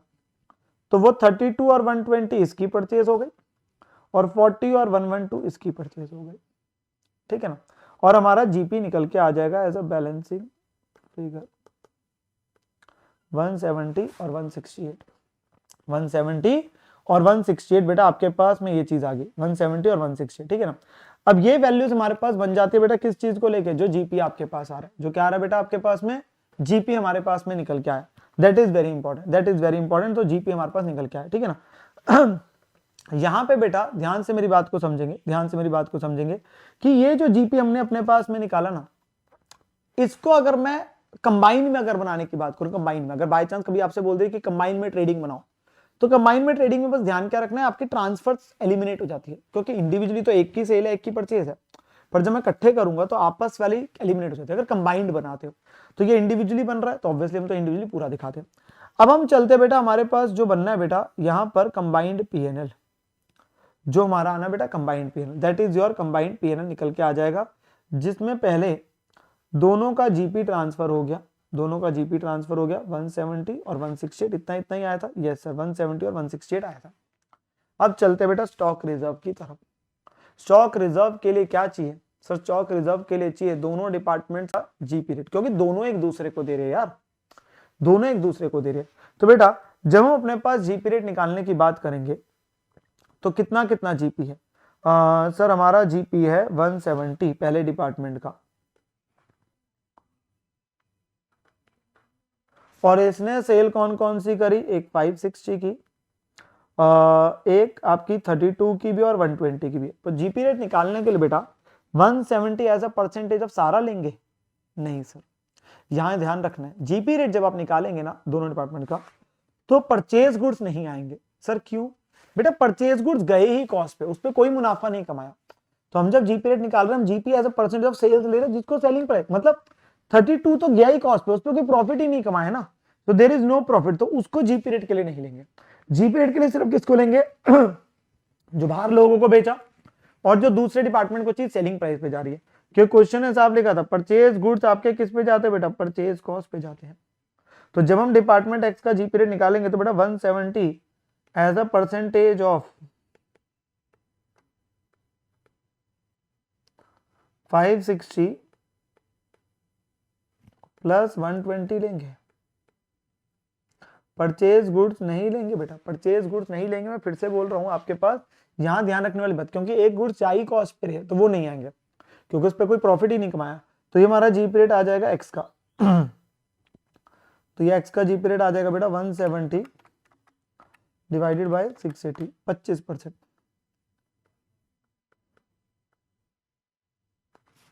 और ऐसे ही आपका वाई का आ जाएगा। वाई का कैसे आएगा बेटा, वाई का हमारा जीपी कितना है सर, वाई का है 168 as a percentage of 448 plus 112।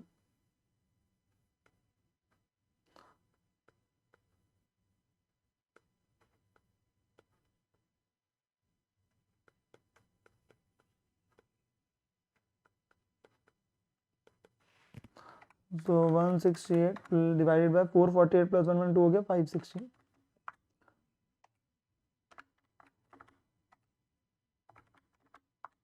Thirty percent, तो इसका आ गया 30%। तो एक का है 25%, एक का है बेटा 30%। ये आपके पास यहाँ पे आंसर में भी इवन निकाला हुआ है, ये 25% दिया हुआ, ये 30% दिया हुआ। अब बेटा चलते हम स्टॉक रिजर्व की तरफ। अब दोनों का है, प्लीज ध्यान से समझना। आपका स्टॉक कितना कितना पड़ा है, क्या परचेज गुड्स में है, नो सर परचेज गुड्स में तो है ही नहीं, क्योंकि परचेज गुड्स तो है ही कॉस्ट पे, तो उसमें कैसे आ जाएगा, हमारे तो फिनिश गुड्स में है विच इज 96,000 और 56,000। तो एक्स के पास पड़ा है 96, वाई के पास पड़ा है 56, एक्स के पास पड़ा है 96, वाई के पास पड़ा है 56, इतना है। अब इसमें उसने पहले जानना है दूसरे डिपार्टमेंट का कितना स्टॉक है, दूसरे डिपार्टमेंट कितना, तो उसने साफ लिख के दिया था, उसने साफ लिख के दिया था कि 25% क्लोजिंग आपके पास stock with each department represent करता है फिनिश गुड्स जो दूसरे से आए। तो उसने साफ लिखा है जो क्लोजिंग स्टॉक है फिनिश गुड्स का, उसके अंदर में 25% स्टॉक दूसरे डिपार्टमेंट का है। तो इसका क्या कर देंगे बेटा, पहले कर देंगे हम 25%। सो 25% आपके पास किया, वो वैल्यू निकल के आ गई, और इसके ऊपर अब जीपी रेट लगाएंगे। प्लीज अब ये सबसे ध्यान वाली चीज है बेटा, जो गुड्स एक्स के पास पड़े हैं उसमें किसका प्रॉफिट होगा, एक्स का थोड़ी ना होगा, वाई का होगा। तो जो एक्स के पास गुड्स पड़े हैं 24,000 में, उसका जीपी रेट किसका लगेगा, वाई का लगेगा। तो ये पता चल रहा है कि एक्स के स्टॉक में वाई का कितना प्रॉफिट है। एंड सेम तरीके से वाई के पास जो 14,000 के गुड्स पड़े हैं एक्स को रिप्रेजेंट कर रहे हैं, वो अल्टीमेटली एक्स का जीपी रेट लगेगा, तो वो उसका आ गया। तो आपके पास जो वाई के पास स्टॉक पड़ा है उसमें एक्स का प्रॉफिट है, और जो एक्स का पास गुड्स पड़े उसमें वाई का प्रॉफिट है। एक दूसरे को बेच रहे थे ना, तो 25% किया, वो 25% की आप वैल्यू अलग से ना भी दिखाओ, मुझे कोई दिक्कत नहीं, वो इंडिविजुअल लाइन में लिख दो, बट आपको ये बताना जरूरी है वो सही जीपी रेट लगाना। वाई के स्टॉक में एक्स का प्रॉफिट है, एक्स के स्टॉक में वाई का प्रॉफिट है, वो हमने लगाया और आपके पास स्टॉक रिजर्व आ गया विच इज 7200 और आपके पास में 3500। सर ओपनिंग स्टॉक रिजर्व, बेटा ओपनिंग स्टॉक रिजर्व इसमें इसलिए नहीं आ सकता क्योंकि उसने मैं अगर सिंपली बोलूं उसने बाइफरकेशन नहीं दी कि परचेज गुड्स है फिनिश गुड्स है। पहली बात देखो कॉस्ट पे तो हमेशा दिखाता है, हर डिपार्टमेंट अपने गुड्स को अपनी कॉस्ट पे दिखा रहा है तो उसमें कोई मुद्दा नहीं है। मेन चीज है उसने यहाँ पे बाइफरकेशन नहीं दी परचेज और फिनिश, तो इसलिए हम अपने पास मान रहे सारे परचेज है एक बार। और दूसरा उसने जो हिंट दिया ना, जब उसने कंटेंट रेशियो दी तो उसने सिर्फ लिखा क्लोजिंग, तो हम यहाँ पे अजम्पशन ले रहे हैं कि ओपनिंग स्टॉक में सिर्फ परचेज गुड्स है। वैसे तो इंस्टीट्यूट पहले ऐसे लिखा करता था तो वही वाला टाइप है, पर इंस्टीट्यूट ने अब जब रिफाइंड वर्जन दिए ना, कई बार सेडीमेट के अंदर क्वेश्चन में लिख ही दिया ब्रैकेट में सिर्फ ओपनिंग स्टॉक परचेज गुड्स का, तो बच्चे का डाउट भी खत्म हो गया। तो अगर आपके पास नहीं भी दे रहा तो भी हम इसमें ये मान रहे हैं परचेज है, क्योंकि अगर आप फिनिश मानोगे तो दो असम्पशन आएगी, पहला कि फिनिश स्टॉक है सारे का सारा, दूसरा कि कंटेंट रेशियो भी सेम है लास्ट ईयर और आपके पास में जीपी रेट भी सेम है। वो जब सारा करेंगे तो ही ओपनिंग पे आएगा। वो ली जा सकती है बट उसमें क्वेश्चन ने स्पेसिफिकली क्योंकि क्लोजिंग दिया तो क्वेश्चन चाहता है कि आप ओपनिंग को इग्नोर कर दो, तो इसलिए ओपनिंग वाला क्या हो गया बेटा आपका इग्नोर हो गया। ओपनिंग वाला आपका क्या हो गया बेटा इग्नोर हो गया, जो आपका स्टॉक रिजर्व वाला पॉइंट था, ठीक है ना। तो ये हमने अपने पास में चीज सीखी और हमारे लिए इंपॉर्टेंट था जब दो प्रकार के गुड्स आ रहे हैं, एक कॉस्ट पे जा रहे हैं एक सेलिंग प्राइस पे जा रहे हैं, तो जीपी रेट निकालते समय एक तो ध्यान देना बेटा यहाँ पे परचेज गुड्स, एक बाय ट्रांसफर डालते समय नेट ऑफ रिटर्न डालो नहीं तो गलती होती है यहाँ पे। ये कुछ छोटी छोटी चीजें जो मैंने आपको बताई यहाँ पर जो ध्यान देने वाली है, नहीं तो गलती हो जाती है और पक्का होती है फिर नहीं तो, और फिर हमारे पास में हम बाद में पछताते हैं कि हमने छोटी सी मिस्टेक क्यों कर दी। तो बाय ट्रांसफर टू ट्रांसफर सही से डालेंगे, नेट ऑफ रिटर्न डालेंगे, जीपी रेट निकालते समय परचेज गुड्स नहीं लेंगे सिर्फ फिनिश लेंगे, और बाद में एक के स्टॉक में दूसरे का प्रॉफिट है वो वाला ध्यान देना, ठीक है ना। तो इस टाइप का क्वेश्चन हमारे पास आता है बनता है जो हमने यहाँ पे किया, ठीक है ना बेटा। अब बेटा इसी में एक और हमारे पास चीज आती है, एक और हमारे पास चीज आती है, बाय चांस अगर हमें कंटेंट रेशियो वो ना थे, मतलब सिर्फ हम पॉइंट डिस्कस कर लेते हैं कि क्वेश्चन साइलेंट है कि मतलब एक डिपार्टमेंट ने दूसरे डिपार्टमेंट को चीज तो भेजी है, ये तो पता है कि भेजी है सेलिंग प्राइस पे भेजी है, अब ये नहीं बताया कि जो दूसरे के पास स्टॉक पड़ा है उसके क्लोजिंग स्टॉक में कितना स्टॉक पहले का है, मतलब ना वैल्यू बताइए और परसेंटेज नहीं बताइए। जैसे अभी तक मैंने दोनों क्वेश्चन का परसेंटेज दे रहा था ना, 75% दे रहा है आपके पास में, 25% दे रहा है कंटेंट रेशियो। तो अगर वो कंटेंट रेशियो नहीं दे रहा तो हम कैसे निकालेंगे? बट सर बड़ी सिंपल सी बात है, जो मेरा स्टॉक है उसके अंदर क्या क्या कॉम्पोनेंट हो सकते हैं बेटा, या मैं बाहर से खरीदता हूं एक वो कॉम्पोनेंट होगा, या डायरेक्ट एक्सपेंसेस का कॉम्पोनेंट होगा, या ट्रांसफर का कॉम्पोनेंट होगा। मेरा स्टॉक एक्चुअली में तीन तत्वों से ही बनता है, तीन चीजों से ही बनता है, या वो ट्रांसफर, या वो परचेजेस, या वो डायरेक्ट एक्सपेंसेस। तो अगर मेरे पास में मेरी बाहर से जो परचेज करी है वो 5 लाख की है, मेरी ट्रांसफर की वैल्यू जो है 4 लाख की है, और मेरे पास जो डायरेक्ट एक्सपेंसेस है बेटा वो 1 लाख की है, ये जो हमने डेबिट साइड में डाले हैं, ये तीन चीजें हैं। और मेरा जो क्लोजिंग स्टॉक बचा रह गया है वो 150 का है उस डिपार्टमेंट का। मुझे जानना है इस 150 के अंदर कितना परसेंट स्टॉक दूसरे डिपार्टमेंट का, मुझे नहीं बता रहा कि 150 में 50,000 दूसरे का ना परसेंटेज दे रहा है, तो मैं कैसे जानूंगा? मैं सिंपल सी बात है, मैं यूनिटरी मेथड लगाता हूं, यूनिटरी मेथड से कंटेंट रेशियो आ रही है। मेरा स्टॉक इन तीन चीजों से ही बनता है, मैं यही तीन चीजें मेरे स्टॉक का पार्ट है, वेदर क्लोजिंग वेदर ओपनिंग। तो मैं अल्टीमेटली क्या इन तीन चीजों के ही कंपोनेंट मेरे स्टॉक में जा रहे हैं ना। तो मैंने इस पूरे साल में 5 लाख के बाहर से खरीदे, 4 लाख की ट्रांसफर करी और 1 लाख मेरे डायरेक्ट एक्सपेंसेस है, ये तीन चीजें आ रही है। तो मैं कहता हूं इन तीनों का टोटल कितना बना बेटा? 10 लाख, तीनों टोटल था।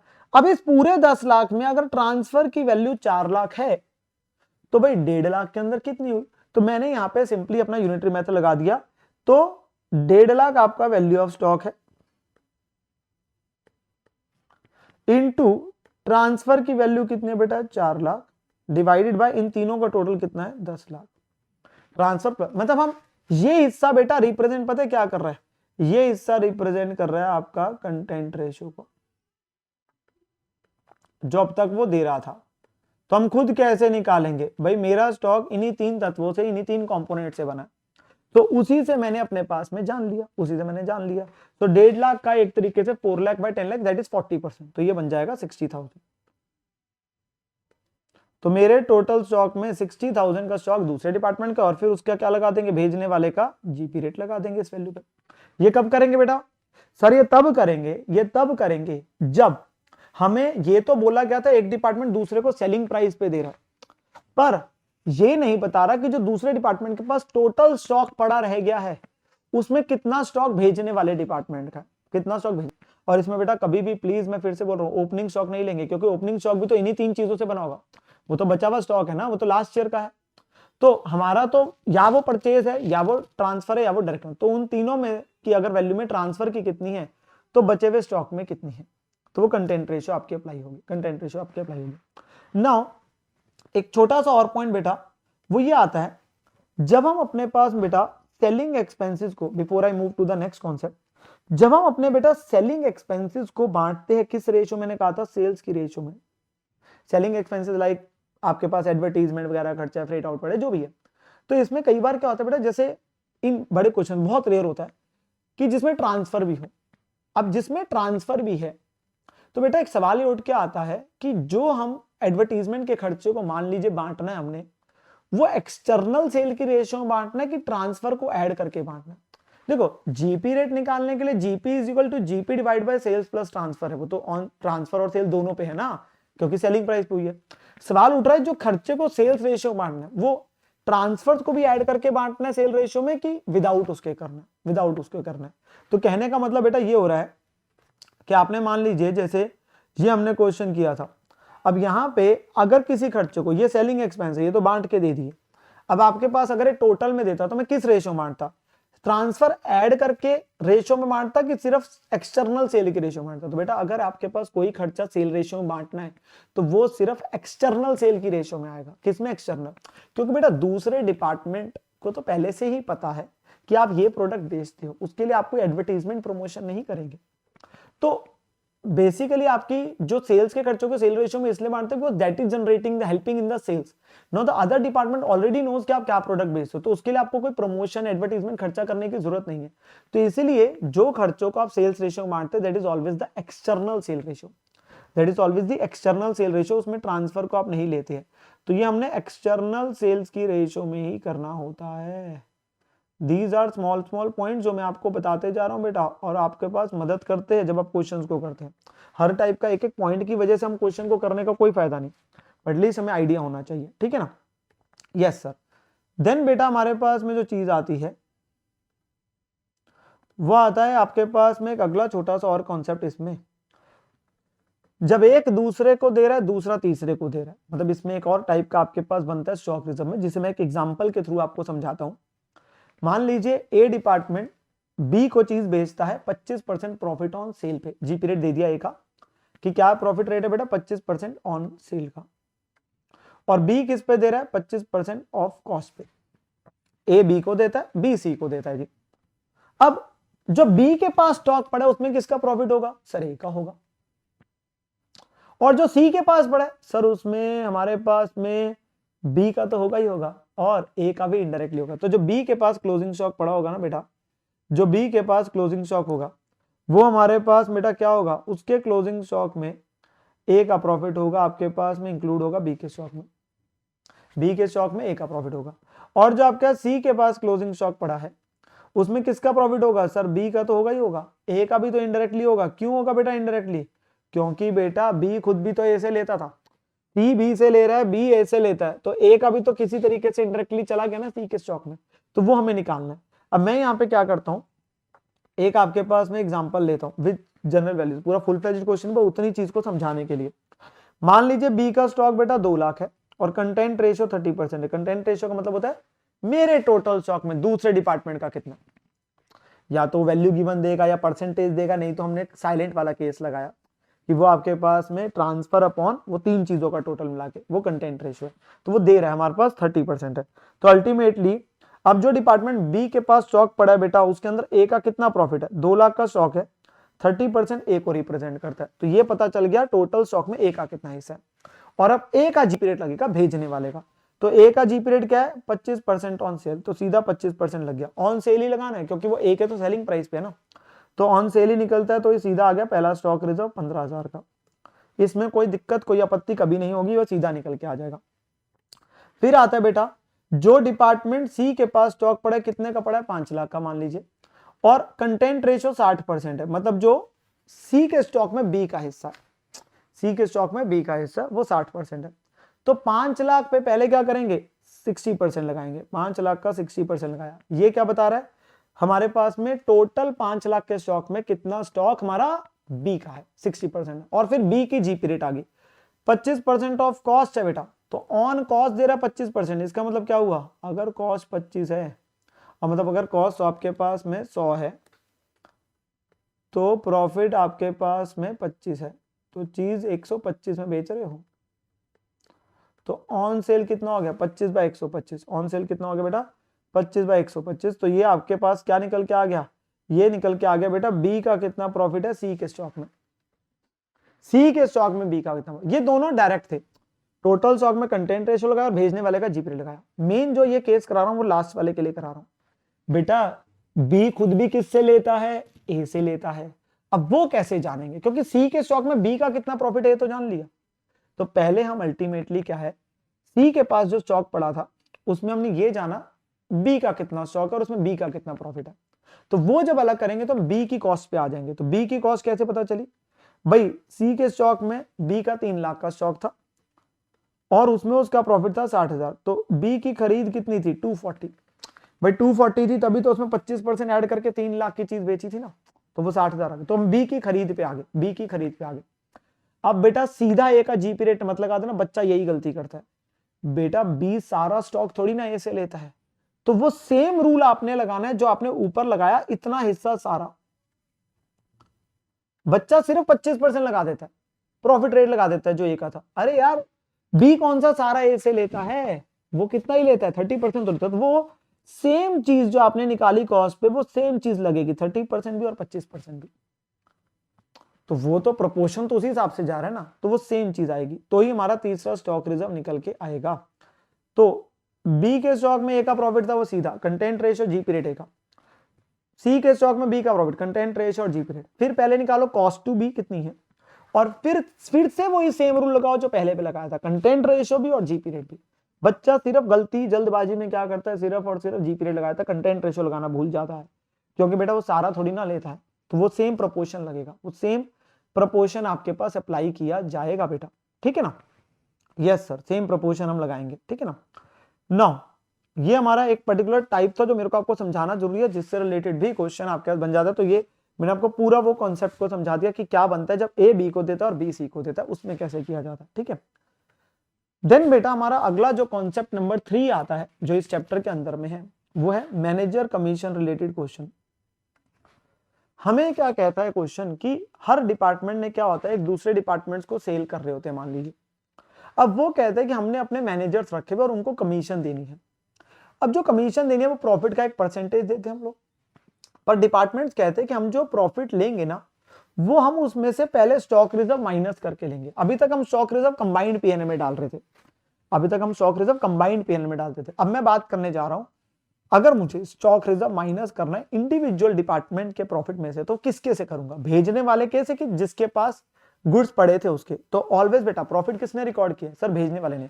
अगर ए बी को गुड्स भेज रहा था विद प्रॉफिट, तो प्रॉफिट तो ए ने रिकॉर्ड किया ना। तो वो जो स्टॉक रिजर्व है अगर मुझे इंडिविजुअली माइनस करना है तो मैं ए के से करूंगा, पहली बात। अब हम यहाँ पे ये कहते हैं कि डिपार्टमेंट के जो मैनेजर्स रखे हुए हैं, पॉलिसी बनाई हुई है कि जितना स्टॉक रिजर्व है उसको माइनस करने के बाद के ऊपर, उसको माइनस करने के बाद के ऊपर हमने कमीशन देनी है। तो हमें उसको चीज लेके बात करनी है। तो हम कहते हैं डिपार्टमेंट के जो प्रॉफिट्स लेने मैनेजर कमीशन के लिए, वो प्रॉफिट बिफोर स्टॉक रिजर्व में से पहले स्टॉक रिजर्व माइनस होगा, फिर उस वैल्यू के ऊपर आप परसेंटेज ऑफ अपने पास कमीशन लगाएंगे, ठीक है ना।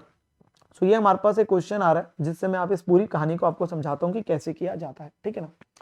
कहते हैं चंदू जी के 3 डिपार्टमेंट्स है, ए बी और सी। डिपार्टमेंट ए बेचता है बी को भी और सी को भी 25% प्रॉफिट ऑन कॉस्ट पे। तो ए बी को और सी दोनों को सेम पे देता है।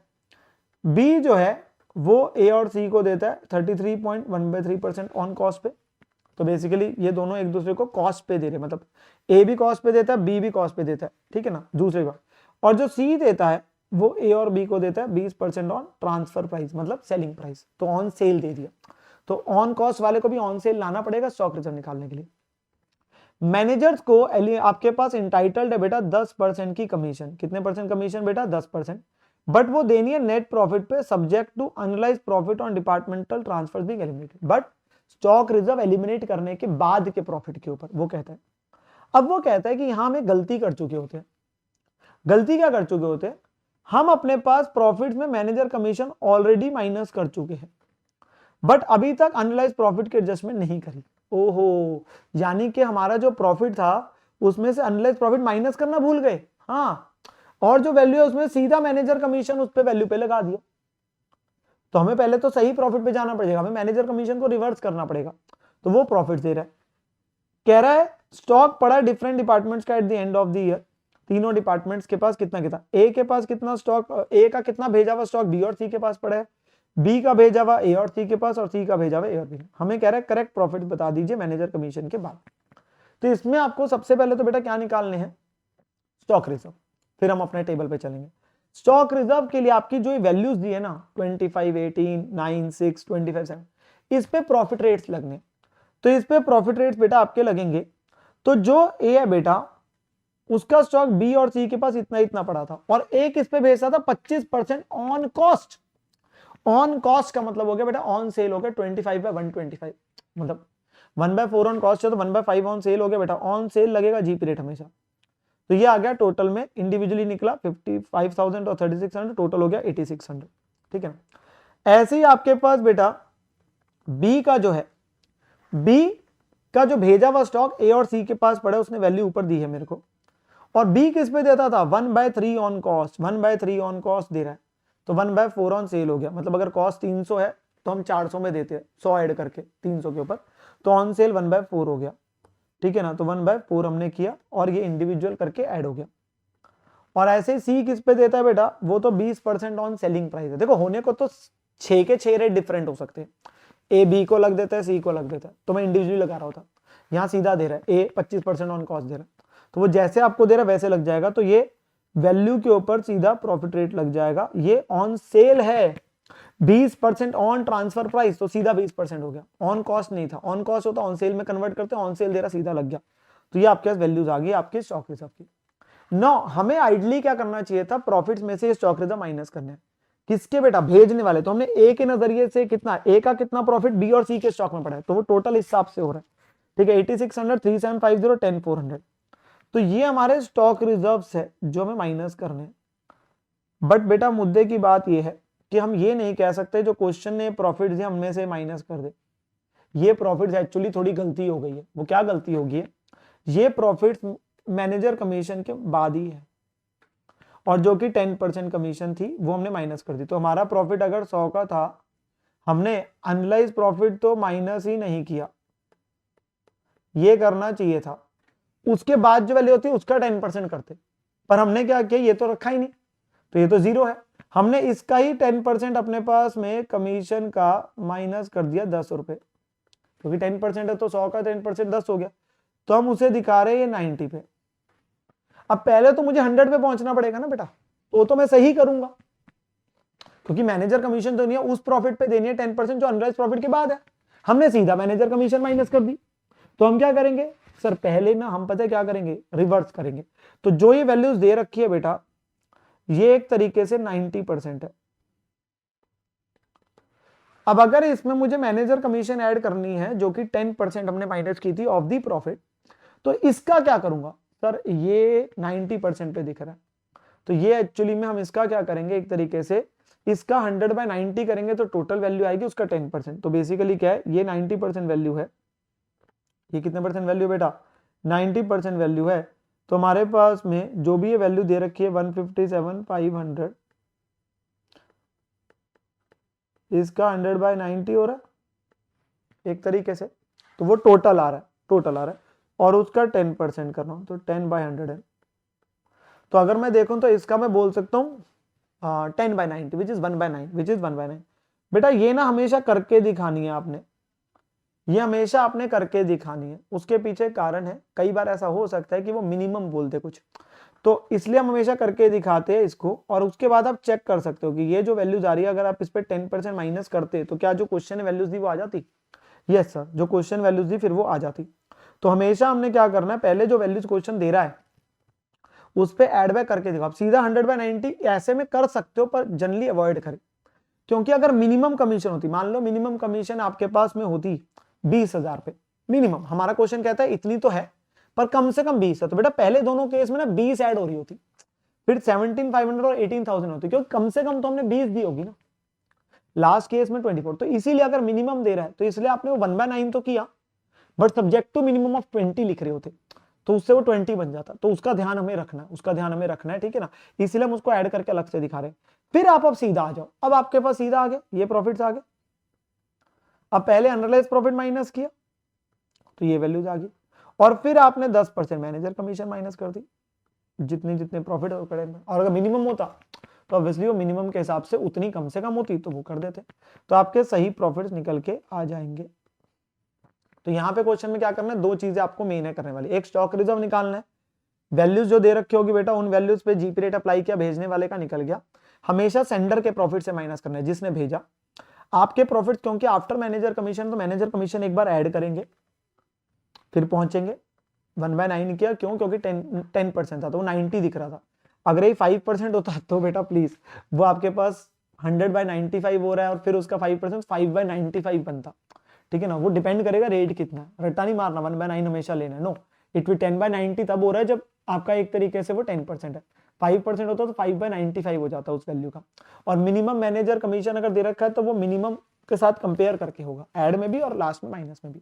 फिर सही प्रॉफिट आया, स्टॉक रिजर्व माइनस किया, और फिर आपने मैनेजर कमीशन माइनस कर दी, ठीक है ना। तो ये हमारा कॉन्सेप्ट है, इससे रिलेटेड भी आपका क्वेश्चन बनता है, छोटा 5 मार्क्स तक का, या रेयर 8 मार्क्स तक का आपके पास आ जाए, तो हमारे पास ये वाले टाइप का क्वेश्चन है जो हमें करना बनता है। देन बेटा हमारे पास जो एक अगला कॉन्सेप्ट आता है, और जो इस आपके पास में पर्टिकुलर चैप्टर का लास्ट कॉन्सेप्ट आता है, वो हमारे पास आता है बेटा रिलेटिंग टू कुछ memorandum stock and markup account method. इससे रिलेटेड भी क्वेश्चन आपके पास एग्जाम में आ जाता है, जो 8 to 10 मार्क्स तक का बनता है। बहुत ही आसान सा आपके पास है। हमने एक्चुअली में किया क्या, इस पर्टिकुलर मेथड के अंदर बेटा जो हमारा ट्रेडिंग अकाउंट होता है उसको हमने यहाँ पे 2 अकाउंट्स में बांट दिया है। एक आपके पास कहलाया जाएगा बेटा मेमोरेंडम डिपार्टमेंटल स्टॉक अकाउंट, और एक हम बनाते हैं बेटा मेमोरेंडम डिपार्टमेंटल मार्कअप अकाउंट। सो ये बेसिकली डिपार्टमेंटल स्टोर्स में वहां पे इस्तेमाल होते हैं जहां पे हम स्टॉक को सेल प्राइस पे दिखाने की बात करते हैं। सो बहुत ही ट्रेडिशनल एक प्रकार का मेथड है जो कि जनरली अब फॉलो नहीं होता। सो यहाँ पर में क्या होता है बेटा, 2 अकाउंट बनते हैं। हमारा जो ट्रेडिंग अकाउंट बनता है उसमें क्या होता है बेटा, सर हमारा ना ओपनिंग स्टॉक आता है, परचेज आता है, क्लोजिंग स्टॉक आता है, इसे हम कॉस्ट पे दिखाते हैं। सेल्स को सेलिंग प्राइस पे दिखाते हैं तो आपका जीपी आ जाता है जो आपने सेल्स पे कमाया। अब इस मेथड में क्या बोलते हैं, हम लोग 2 अकाउंट बना रहे हैं। हम क्या करते हैं, अगर हम 100 की चीज को बेटा 125 में बेचते हैं, मतलब 25 का प्रॉफिट ऐड करके, तो वो यहाँ जो 25 है हम उसे बोलते हैं मार्कअप। अगर मैं 100 की कॉस्ट वाली चीज को बेटा कितने में बेचता हूं, अपने पास में 25 का प्रॉफिट ऐड करके देता हूं, तो इस 25 को मैं बेटा बोलता हूं मार्कअप। मैं कितना मार्कअप करके चीज को बेचता हूं, तो दैट इज 25, तो 125। अब मैं यहाँ पे क्या कह रहा हूं कि हमारा जो एक अकाउंट बनेगा ना, पहले वाला मेमोरेंडम आपके पास डिपार्टमेंटल स्टॉक अकाउंट, हम वो बनाएंगे कॉस्ट प्लस मार्कअप पे, मतलब सेलिंग प्राइस पे, यानी कि 125 पे। तो हम इस अकाउंट को बनाएंगे 125 पे, हम इस अकाउंट को किस पे बनाएंगे, 125 पे। जबकि opening stock, purchases, closing stock, इनको तो कॉस्ट पे दिखाना है, तो हम इनके अंदर जो 25 का प्रॉफिट है ना वो दूसरे अकाउंट में डालते हैं। वो दूसरे अकाउंट में डालते हैं जिसका नाम क्या है बेटा, मेमोरेंडम डिपार्टमेंटल मार्कअप अकाउंट। तो मार्कअप है 25 रुपीज, इस अकाउंट में रिकॉर्ड होता है on the opposite side, on the opposite side.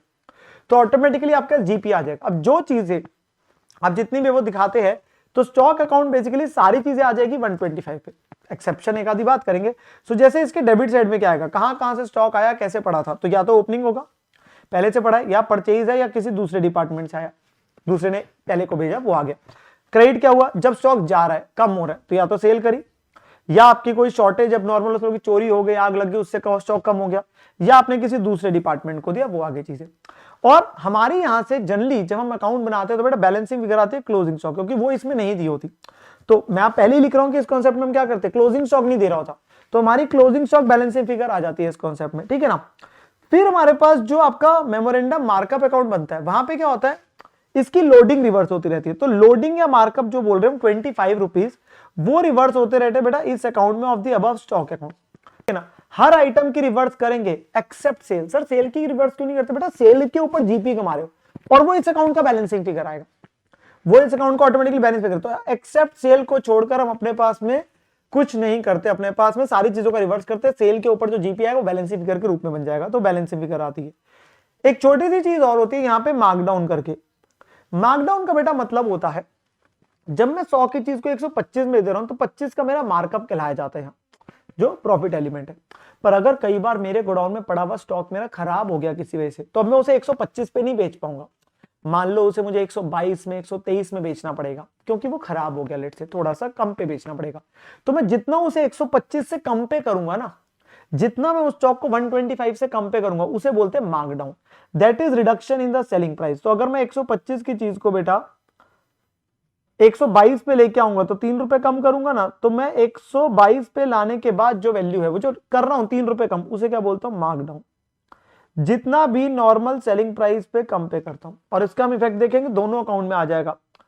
तो अल्टीमेटली बेटा क्या होता है, एक आपका होता है बेटा स्टॉक अकाउंट, एक है मार्कअप अकाउंट। अगर आप इन दोनों अकाउंट्स को जोड़ दोगे तो आपका ट्रेडिंग अकाउंट बन जाएगा, सिंपली आपका ट्रेडिंग अकाउंट कहलाया जाएगा। तो ट्रेडिंग अकाउंट के दो हिस्से करती है, इन दोनों को जोड़ोगे तो ट्रेडिंग अकाउंट बन जाएगा। अब इससे रिलेटेड मैं आपको एक क्वेश्चन कराता हूं, जिससे हमारे पास ये कॉन्सेप्ट आपका क्लियर होगा कैसे सॉल्विंग होती है। बिकॉज बिना वैल्यूज के क्वेश्चन के देख के आपको अंडरस्टैंडिंग नहीं आएगी, तो इसलिए मैं हर कॉन्सेप्ट का आपको क्वेश्चन भी कराते जा रहा हूं बेटा। सो मार्टिस लिमिटेड के काफी सारे डिपार्टमेंट्स हैं। वो कहता है गुड्स जो सप्लाई किए जाते हैं, जब भी बेटा इस कॉन्सेप्ट का क्वेश्चन आएगा याद रखना, पेपर में चीख चीख कर क्वेश्चन बोलेगा पहले, ये कॉन्सेप्ट लग रहा है, ये कॉन्सेप्ट लग रहा है, वो स्टार्टिंग में बताएगा पूरी बात। तो गुड्स जो सप्लाई करे जाते हैं हर डिपार्टमेंट को, वो डेबिट होते हैं बेटा मेमोरेंडम डिपार्टमेंटल स्टॉक अकाउंट में at cost plus fix percentage, जिसे मार्कअप बोलते हैं, ताकि नॉर्मल सेलिंग प्राइस आ जाए। तो जो भी गुड्स आ रहे डिपार्टमेंट में वो किस पे दिखाए जा रहे हैं स्टॉक अकाउंट में बेटा? आपके कॉस्ट प्लस मार्कअप में। जो मार्कअप होता है बाद में कहां पे दिखा दिया जाता है? मार्कअप अकाउंट में, क्रेडिट साइड में, ऑपोजिट साइड पे। तभी तो दोनों को जोड़ेंगे तो कॉस्ट रह जाएगी ना। जो भी रिडक्शन होती है सेलिंग प्राइस में, जो कि मार्कडाउन हम कहते हैं, उसकी एडजस्टमेंट दोनों में हो जाएगी, स्टॉक में भी और मार्कअप में भी। तो उसकी एडजस्टमेंट दोनों में आ जाएगी, जो मैं मार्कडाउन की आपको बताऊंगा, ठीक है ना। मार्कअप हमारा पिछले 3 सालों से कितना बेटा? 25%। मार्कअप जब भी दिया गया बेटा परसेंटेज, वो as a percentage of cost है। किसकी परसेंटेज है? ऑफ कॉस्ट है। तो यानी कि 100 की चीज जो है बेटा, कॉस्ट 100 वाली, जिसमें ऊपर भी लिखा था, यही लिखा था आपको, तो मार्कअप हमारा 25 है। तो हम 100 की चीज को कितने बेचते बेटा? जनरली 125 में। This is our normal selling price. जो डिपार्टमेंट है कि फिगर दे रहा है बेटा इस साल की, ओपनिंग स्टॉक दे दिया एट कॉस्ट, परचेजेस दे दी और सेल्स दे दी। ये तीनों चीजें आपको अपने पास में नॉर्मल तरीके से उन्होंने लिख दी। हमें कुछ और भी पॉइंट्स दे रहा है, फर्दर असर्टेन दैट कुछ शॉर्टेजेस हुई है ऑफ द स्टॉक जो पता चली है इस साल में, कॉस्टिंग 1000 उन्हें राइट ऑफ करना है। तो ये अब नॉर्मल लॉस हो गया, शॉर्टेज आ गई इतने की 1000 की। ओपनिंग स्टॉक जो है इंक्लूडिंग गुड्स कॉस्टिंग ₹6000 उन्हें इस साल में बेचा गया है और उन्हें मार्कडाउन किया selling price by 600, remaining stock बेच दिया है। तो जो ओपनिंग स्टॉक के गुड्स है ना, उसमें कुछ गुड्स खराब थे जिन्हें हमने कम किया, वो मार्कडाउन से। कितना मार्कडाउन किया? 600 का। जैसे वो मैंने 3 रुपए लिया था, वो ये आपका मार्कडाउन एलिमेंट है, ठीक है। जो हमने गुड्स इस साल खरीदे उन्हें भी मार्कडाउन किया बेटा 1200 रुपए से, फ्रॉम अ कॉस्ट ऑफ 15000 पे। और इसमें से कुछ स्टॉक 5000 का बचा रह गया, उसका एलिमेंट हमारा क्लोजिंग स्टॉक में अलग से आएगा, जिसको हम देखेंगे। तो कुछ इस साल के गुड्स में भी मार्कडाउन किया गया, जो रिडक्शन करी गई खराब होने की वजह से। क्लोजिंग स्टॉक को वैल्यू करना है कॉस्ट पे, सब्जेक्ट टू जो भी एडजस्टमेंट होगी मार्कअप मार्कडाउन की। हमसे क्या क्या मांगता है देखिए, रिक्वायरमेंट 3 ही है, जो मैंने 3 चीजें बोली। एक ट्रेडिंग अकाउंट मांगता है, एक आपका स्टॉक अकाउंट मांगता है, एक आपका मार्कअप अकाउंट मांगता है। इन दोनों को ऐड कर दोगे तो इन दोनों को ऐड करके क्या बन जाएगा? ट्रेडिंग अकाउंट बन जाएगा। सिंपल सी बात है। तो हमें 3 चीजें बनानी होती है, 3 चीजें बनाती हो। स्टॉक अकाउंट किस पे बनेगा? 125 पे, और 25 रुपए कहां रिवर्स होते जाएंगे? मार्कअप अकाउंट में। और ट्रेडिंग अकाउंट जैसे आप आज तक बनाते हो वही। तो हमारी बेटा 100 की चीज कितने पे दिखानी है? 125 पे। तो सबसे पहले जो हमारे पास बेटा क्या चीज है सर? हमारा ओपनिंग स्टॉक है 65,000। Will go slow. Opening stock जो 65,000 है, अब हमारे स्टॉक अकाउंट पे कितना आएगा सर? 65,000 plus 25%, plus 25%। तो हम क्या करेंगे बेटा, जो हमारे पास में 3 चीजें बननी है ना, एक ट्रेडिंग अकाउंट बनना है, एक स्टॉक अकाउंट बनना है वो सेलिंग प्राइस पे, और एक मार्कअप अकाउंट बनना है, ठीक है ना। 3 चीजें बननी है। तो हम क्या करेंगे बेटा, ये जो बैलेंस ब्रॉड डाउन है, हम बैलेंस ब्रॉड डाउन लिख देते हैं, क्योंकि स्टॉक अकाउंट है ना, तो बैलेंस ब्रॉड डाउन हो गया। ट्रेडिंग में तो 2 ओपनिंग स्टॉक लिखते हैं। तो 65,000 पे 25% ऐड करके लिख दिया, क्योंकि ये 125 पे बन रहा है ये वाला अकाउंट, ये 125 पे बन रहा है। तो 100 की चीज 125 और 25 रुपए इधर रिवर्स होते जाएंगे, 25 रुपए इधर रिवर्स होते जाएंगे बेटा, तो डोंट वरी, तो आपके पास बहुत सिंपल सी बात है। तो हमने क्या करना है, 65,000 25% ऐड किया तो 81,250 बन गया। प्लीज चेक करते जाएंगे वैल्यूज, और ये जितना हमने ऐड किया विच इज 81,250 पे अगर बोलूं तो 25/125 आप कह सकते हैं, या 65,000 का 25% जो हो रहा है वो हमारा यहाँ पे रिवर्स होकर दिख गया 16,250। तो इधर 125 दिख गया, इधर 25 दिख गया, इन दोनों को कंबाइन करूंगा बेटा तो क्या आपका ट्रेडिंग अकाउंट बन जाएगा? Yes sir. तो ये हमारे पास में ओपनिंग स्टॉक इधर कितना दिखेगा ट्रेडिंग अकाउंट में? 65 ही तो दिखेगा, तो 7 की 7 बिल्कुल ठीक है। फिर आपके पास बेटा क्या चीज आई सर? हमारी परचेजेज आई 2 लाख की। अब जो 2 लाख की परचेजेज है वो प्लस 25% करके दिखाएंगे। Yes sir. तो परचेजेस दिखा दी बेटा 2 लाख प्लस 25% करके कितना आ गया? 2.5 लाख, 250 आ गया। और जितनी इसके अंदर प्रॉफिट एलिमेंट है उसे हम लोडिंग एलिमेंट बोल देते हैं, वो यहाँ रिवर्स हो जाएगा by memorandum stock account. 2.5 lakh का 225/125 बोल दो, 2 लाख का 25% बोल दो, 50,000। तो 250 इधर आया, 50 इधर आया, कॉस्ट तो 2 लाख की थी ना, तो यस सर। और वो कॉस्ट कहां दिखी आपकी? ट्रेडिंग अकाउंट में 2 लाख रुपए। ठीक है जी, बात ये भी क्लियर हो गया। फिर हमारे पास आती है बेटा sales. Sales as it is आ जाएगी कितनी? 3 lakh. Sales as it is आ गई, क्या है? सेलिंग प्राइस पे। Yes sir. तो सेल्स हमारे पास आ जाएगी बेटा, बाय डेटर लिख दिया सेल्स, अब बाय सेल्स लिख दो 3 लाख रुपए। तो ये सेल्स आ जाएगी हमारी कितनी? 3 लाख रुपए। सर इसकी रिवर्स नहीं करेंगे लोडिंग? करेंगे, वो अल्टीमेटली जीपी है, वो बैलेंसिंग फिगर आता है, वो बैलेंस फिगर आता है, उसे हम टैली भी करते हैं। तो ये 3 लाख है, इसकी अभी इमीडिएटली रिवर्स नहीं करते क्योंकि कुछ गुड्स को हमने कम पे बेचा हुआ है, तो इसका डायरेक्टली 25/125 नहीं हो सकता, तो उसे हम वेरीफाई करते हैं, तो हम सेल्स डालते हैं, वो बैलेंस फिगर आती है जैसे वेरीफाई भी करेंगे। और यही सेल्स यहां दिखेगी, यही सेल्स यहां दिखेगी, वो हमारा मार्कअप अकाउंट से बैलेंस फिगर आएगी निकल के। ठीक है ना। फिर अगली है बेटा शॉर्टेज। अब शॉर्टेज कितने की हुई है? 1000 की आपके पास में हुई है कॉस्ट की। तो बेटा मार्कअप अकाउंट तो स्टॉक अकाउंट किस पे बन रहा है सर? 25% ऐड करके, तो वहां तो बेटा वही डलेगा ना। Yes sir. तो बाय शॉर्टेज आ गया बेटा, जो पीएल में चले जाएगा 1000, और इसके ऊपर कितनी लोडिंग है सर आपके पास में? 25%, तो 250 रुपए। आपने आउटर कॉलम में सीधा 1250 लिख दो, आप ऐसे मत लिखो 1000 और 250, आप सीधा 1250 भी लिखेंगे बेटा वो भी चलेगा। तो अल्टीमेटली यहाँ पे तो सारी चीजें 125 पे डल रही है ना बेटा, तो 125 पे दिखाना है। और इधर जो 250 रुपए है वो इस साइड में रिवर्स हो गए, वो इस साइड में रिवर्स हो गया। आपके पास में जो लोडिंग है वो 2 मेमोरेंडम स्टॉक अकाउंट आ गया 250। अगर मैं इन दोनों अकाउंट को कंबाइन करूंगा तो बेटा क्या हमारा 1000 ही डला? यस। ट्रेडिंग अकाउंट में बेटा 1000 ही डालते हो ना शॉर्टेज का? Yes sir. बाय शॉर्टेज 1000, वो तो जो कॉस्ट है वही ना, वो तो अकाउंट 125 पे बन रहा है तो सारी चीजें 125 पे आएगी, और इधर लोडिंग रिवर्स होती जाएगी, इधर लोडिंग रिवर्स होती जाएगी। ठीक है ना। देन अब कुछ मार्कडाउन दे रहा है ओपनिंग के भी और परचेज के भी। जो ओपनिंग में मार्कडाउन है बेटा वो 600 से है, और जो इस साल खरीदे वो मार्कडाउन कितने से? 1200 से, जो भी हमने किया। अब बेटा मार्कडाउन का मतलब है अल्टीमेटली, अगर मैं आपको थोड़े से तरीके से बताऊं तो हमारे पास में होना क्या चाहिए था, आपने जो एक्चुअली में 65,000 के अंदर बेटा पूरा 25% ऐड किया, तो होना ये चाहिए था 65,000 का 25% बनता है 16,250, जो हमने रिवर्स किया। अब इसमें से 600 यहां माइनस होना चाहिए था, क्योंकि आपने कुछ गुड्स को कम किया है, 125 से कम पे ले गए, वो 3 रुपए से कम 122 पे ला रहे हो, 3 रुपए है ये एक तरीके से, वो रिडक्शन है। तो आइडियली आपकी वैल्यू यहां इतनी आनी चाहिए थी, तो आप 65,000 प्लस 16,250 माइनस 600 करते, तो यहां आपको वैल्यू लिखनी चाहिए थी ओपनिंग में 80,650, मतलब क्योंकि आपका इतना प्रॉफिट एलिमेंट ऐड हो रहा है, क्योंकि कुछ की रिडक्शन भी करिए ना। सिमिलर तरीके से जब आप यहां पे इस साइड डालते तो ये 16,250 ना डालते, आपको डालना चाहिए था 16,250 माइनस 600, तो 16,250 माइनस 600 कितना बनता है? 15,650। तो आप इस साइड में ये डालते, क्योंकि आपने थोड़ी सी रिडक्शन करी है। सेम परचेज में होता 1200, पर सर इसमें तो गलती होने के चांसेस है ना, तो इसका आसान तरीका नहीं। हाँ, आसान तरीके पे ही हम आ गए।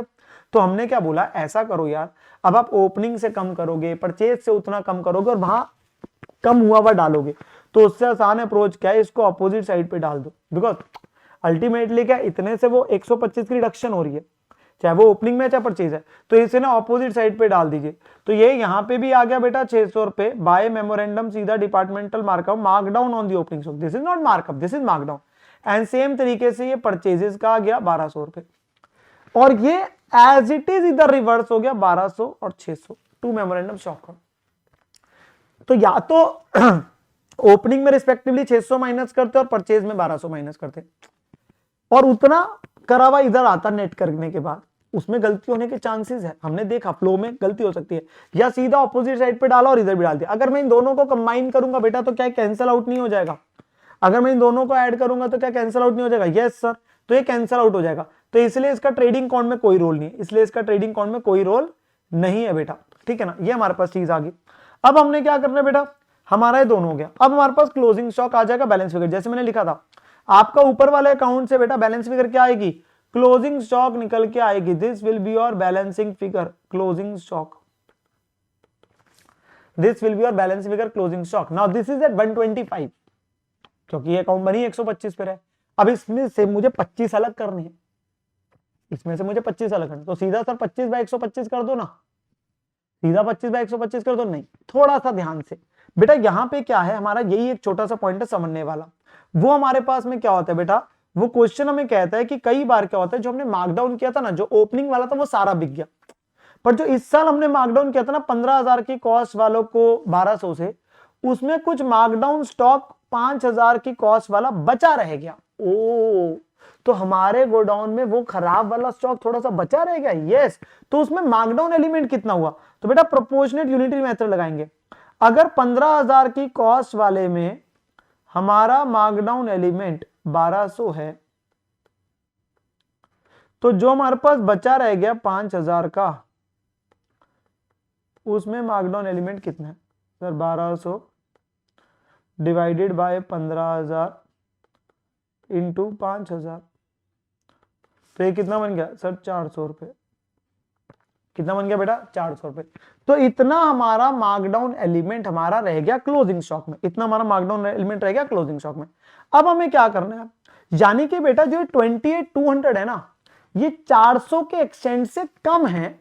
अगर मुझे इसे पूरे को 125 पे लाना है, ये 28,200 में 400 के एलिमेंट से कम है, इसमें वो थोड़ा सा खराब स्टॉक का वैल्यू है, तो इसीलिए मैं इसमें से जो 25 रुपए अलग करने, तो मैं क्या करता हूं, 28,200 में पहले 400 रुपए ऐड करता हूं, क्योंकि ये मान लीजिए वो 123 में पड़ा, इसमें वो स्टॉक 122 में पड़ा, वो 2 रुपए 3 रुपए ले ऐड करूंगा।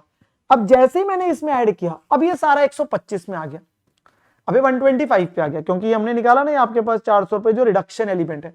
अब इसमें से मैं 25/125 करके अलग कर दूंगा, तो उसमें से वो अलग हो गया जो हमारा इसके अंदर में मार्कअप एलिमेंट है। अब जितना आपने वो ऐड किया 400, अब वो आपको माइनस करना पड़ेगा, सिंपल सी बात है। अगर मैं बेटा ये कहता हूं मुझे 122 रुपए में से 22 रुपए अलग करके दो, काफी स्टॉक तो 125 पे, एक स्टॉक 122 पे, तो इसमें से 22 कैसे निकालूंगा? तो मैंने क्या बोला, पहले 122 को जितने से कम है 3 रुपए से ऐड करो, तो सारा नॉर्मल आ गया। तो इसमें 25/125 किया, तो क्या इसमें से अब 25 रुपए अलग हो गए? यस सर, 25 रुपए अलग हो गए।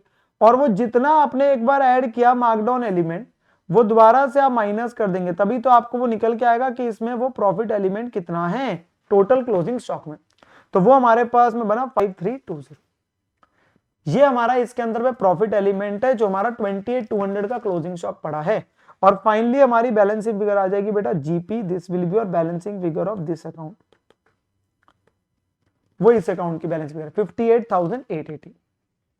अगर आप 28,200 में से 5320 माइनस करेंगे तो आपके बेटा ये वैल्यू आ जाएगी। 28,200 में से 5320 आपने माइनस किया, 5320 आपने माइनस किया बेटा, तो आप चेक कर लीजिए ये आपकी कॉस्ट निकल के आ गई, यही आपने यहाँ पे डाली हुई है। Yes sir, 22,880। एंड देन आप चेक कर लीजिए यहां से भी आपकी बैलेंसिंग फिगर यही आएगी जो हमारी उस अकाउंट से आई है। तो मैंने बार बार बोला ये स्टॉक अकाउंट है मार्कअप अकाउंट, दोनों को ऐड करोगे तो ट्रेडिंग अकाउंट बन गया ना। तो ये आपका 58,880 बैलेंसिंग आ रही है, ये भी यही आएगी। अब इसमें हम कुछ वेरिफिकेशंस करते हैं, लाइक आपके पास में बेटा सबसे पहले मैं कॉस्ट ऑफ सेल और वेरिफिकेशन ऑफ प्रॉफिट की बात करता हूं। हमारी सेल्स बुक्स के हिसाब से 3 लाख थी, क्या ये सारी सेल 125 पे हुई है? नहीं सर, कुछ सेल कम पे हुई है। जैसे एक जो ओपनिंग का मार्कडाउन एलिमेंट था वो पास ऑन हुआ 600 का, एक जो इस साल गुड्स खरीदे थे उनका जो मार्कडाउन पास ऑन हुआ, क्योंकि हमने मार्कडाउन टोटल में इस साल के गुड्स का किया था 1200, जिसमें से 400 वाला तो बचा रह गया था, वो क्लोजिंग में रह गया। तो यानी कि जो बिका उसमें कितना पास ऑन हुआ, रिडक्शन एलिमेंट 800। तो ये मेरी टोटल सेल्स होती बेटा, जो कि आपकी तब होती अगर सारे गुड्स को 125 में बेचते। अगर सारे गुड्स को 125 में बेचते तो इतनी सेल होती है हमारी बेटा। ठीक है ना, ये नॉर्मल सेल है, नॉर्मल सेल है। तो इस पे जीपी कितना कमा था 25/125। तो ये हमारे पास बेटा जीपी बनता है इसका 301400 का डिवाइडेड बाय 5, तो ये 60,280 है। और ये माइनस करेंगे तो हमारी पता चल गई ये जो गुड्स बेचे उसकी कॉस्ट, गुड्स बेचे उसकी कॉस्ट। आप प्रॉफिट की भी वेरिफिकेशन कर सकते हैं। प्रॉफिट की वेरिफिकेशन कैसे होगी बेटा, वेरिफिकेशन ऑफ एक्चुअल प्रॉफिट कैसे होगा बेटा, अगर आपके पास में कुछ भी गुड्स आपने सस्ते में ना बेचे होते तो आपके पास में नॉर्मल प्रॉफिट कितना होता, नॉर्मल कोर्स में जो अभी मैंने लिखा 60280, पर आपने कुछ गुड्स सस्ते में बेचे खराब होने की वजह से, तो वो जितना मार्कडाउन आपने पास ऑन किया उतने से प्रॉफिट कम हो गया, एक 600 का एक 800 का, तो ये 1400 का कम हो गया, 600 और 800, 600 और 800। तो ये आपके पास बेटा आपका प्रॉफिट जो है मैच कर जाएगा। आप चेक कर लेंगे -1400 करके 58,880। आपका नॉर्मल प्रॉफिट तब होता अगर सारे गुड्स को नॉर्मल सेलिंग प्राइस पे बेचते, तो यहाँ पे ऐसा नहीं हो पा रहा। तो 58,880 आपके पास में बन जाएगा जो कि हमारा फाइनल प्रॉफिट से मैच हो गया, फाइनल प्रॉफिट से मैच हो गया, ठीक है ना। और फिर हम ये क्लोजिंग स्टॉक को भी बता सकते हैं अगर हम सिर्फ कॉस्ट के हिसाब से चलते हैं। ओपनिंग में कॉस्ट ले रहे हैं, सिर्फ ओपनिंग में इतनी कॉस्ट थी, परचेज इतनी करी, जो बेचा उसकी कॉस्ट और जो शॉर्टेज हुई उसकी भी कॉस्ट, तो एक क्लोजिंग स्टॉक की कॉस्ट आ गई। और यही कॉस्ट हमने अपने ट्रेडिंग में डाली है बेटा, यही आपकी ट्रेडिंग में डाली 22,880 आप देख सकते हैं। तो हमारे वर्किंग नोट्स में हम बना देते हैं। एग्जामिनर बेटा इसके 2 से 3 नंबर रखता है वर्किंग नोट के, बच्चा बार बार बोलता है सर इसके बिना भी तो क्वेश्चन हो गया, तो अगर हम करके आएंगे पूरे मिलेंगे। एग्जामिनर बेटा जनरली इसके 2 से 3 नंबर रखता है आउट ऑफ द 10 मार्क्स, तो ऑलवेज नेसेसरी के बना जरूर दो। कॉस्ट ऑफ सेल का भी, क्लोजिंग स्टॉक का भी, वेरिफिकेशन ऑफ प्रॉफिट का भी, जो कि आपके पास मैं जनरली एडवाइस करता हूं बना दो। इसमें बेटा बस एक छोटी सी चीज और आती है, कई बार क्या होता है कि 2 डिपार्टमेंट्स का दिया होता है। अब जब दोनों डिपार्टमेंट्स होते हैं ना बेटा, तो दोनों डिपार्टमेंट, मान लो डिपार्टमेंट ए है और एक डिपार्टमेंट बी है। अब दोनों डिपार्टमेंट्स का अपना अपना मार्कअप है। लेट से इसका मार्कअप है 50% ऑन कॉस्ट और इसका मार्कअप बेटा 25% ऑन कॉस्ट। अलग अलग है ना दोनों का मार्कअप, दोनों का मार्कअप अलग है। अब वो कहता है कि इसने कुछ गुड्स ट्रांसफर करे, इसकी जो इसने खरीदे थे वो 10,000 के, और ये गुड्स ए ने बी को ट्रांसफर करे, ए ने बी को ट्रांसफर करे, और बी ने बाद में सेल कर दिए 12,500 के, क्योंकि वो तो 10,000 में 25% ऐड करके देता है। तो अल्टीमेटली वो जारी चीज कॉस्ट पे है, वो जारी चीज ट्रांसफर कॉस्ट पे हो रही है। तो जो बाय ट्रांसफर और टू ट्रांसफर दिखेगा वो 10,000 में दिखेगा। अब वो कहता है ए परचेज रिकॉर्ड कर चुका है, ए के आपके पास परचेज रिकॉर्ड हो चुकी है, बी की सेल रिकॉर्ड हो चुकी है, बट आपने बाय ट्रांसफर और टू ट्रांसफर नहीं दिखाया। तो जो आपका बस ट्रेडिंग अकाउंट होता है बेटा एक तरीके का दोनों डिपार्टमेंट्स का, क्या होता है बेटा, ट्रेडिंग अकाउंट होता है ना। सो ये ट्रेडिंग अकाउंट में अल्टीमेटली दोनों का बन रहा होगा। सो ये ए और बी का आ रहा होगा, ए का और बी का। आप परचेज सेल में वैल्यूज जुड़ी हुई है, हमें सिर्फ किस चीज को रिफ्लेक्ट करना है, बाय ट्रांसफर और टू ट्रांसफर। तो वो कितने का भेजा है, 10,000 का। ए की आउट हो रहा है, बी की इन हो रहा है, तो ये हमारे पास आया ट्रेडिंग में। उसकी परचेज में ऑलरेडी परचेज में आया पड़ा है एक ही, बी ने बेच चुका है, उसकी सेल में है, वो हो चुका है, सिर्फ ट्रांसफर नहीं डली, तो हम इसको दिखाते हैं। अब इसको स्टॉक और उसमें कैसे दिखाते, सर स्टॉक और मार्कअप में कैसे करेंगे, तो जो ए का बनेगा बेटा, किसका, ए का, एक बनेगा स्टॉक अकाउंट, एक कौन सा बनेगा सर, मार्कअप अकाउंट। कौन सा बनेगा, मार्कअप अकाउंट। तो बेटा ए ने तो भेजा है, ए ने भेजा है, तो जो भेज रहा है बेटा मेरी बात समझो, उसकी तो बाय साइड में आएगा ना। और ये अकाउंट किस पे बना रहा है, ये अपने प्रॉफिट रेट पे बना रहा है विच इज 50% ऑन कॉस्ट। तो ये यहां पे बेटा क्योंकि वो 150 पे बना रहा है अपना ये अकाउंट, 100 की चीज 150 में देता है, और यहाँ 50 रिवर्स होते जा रहा है, तो ये यहाँ पे ट्रांसफर बाहर जा रहा है, तो ये यहाँ पे बाय ट्रांसफर कितना लिखेगा, 15,000, 10,000 प्लस 5,000 दिखाने के लिए, और इधर ये 5 रिवर्स कर देगा जो उसके अंदर में प्रॉफिट है। भाई जब, क्योंकि ये अकाउंट तो बेटा आपके पास में 150 बन रहा है और 50 रिवर्स हो रहा एक्चुअली में तो वो 10 जा रही है ना मुन्ना, मेरे प्यारे बेटे, आपके उसमें मेरे प्यारे बच्चे, वो है तो 10 जा रही ना। तो आपके पास वो 10 को दिखाने का तरीका क्या, 15 और 5, क्योंकि इसका 150 और 50 बन रहा है। बी का थोड़ा डिफरेंट है, बी का आपके पास में जो बन रहा है बेटा, मेमोरेंडम स्टॉक अकाउंट और मार्कअप अकाउंट, इसको मिल रहा है।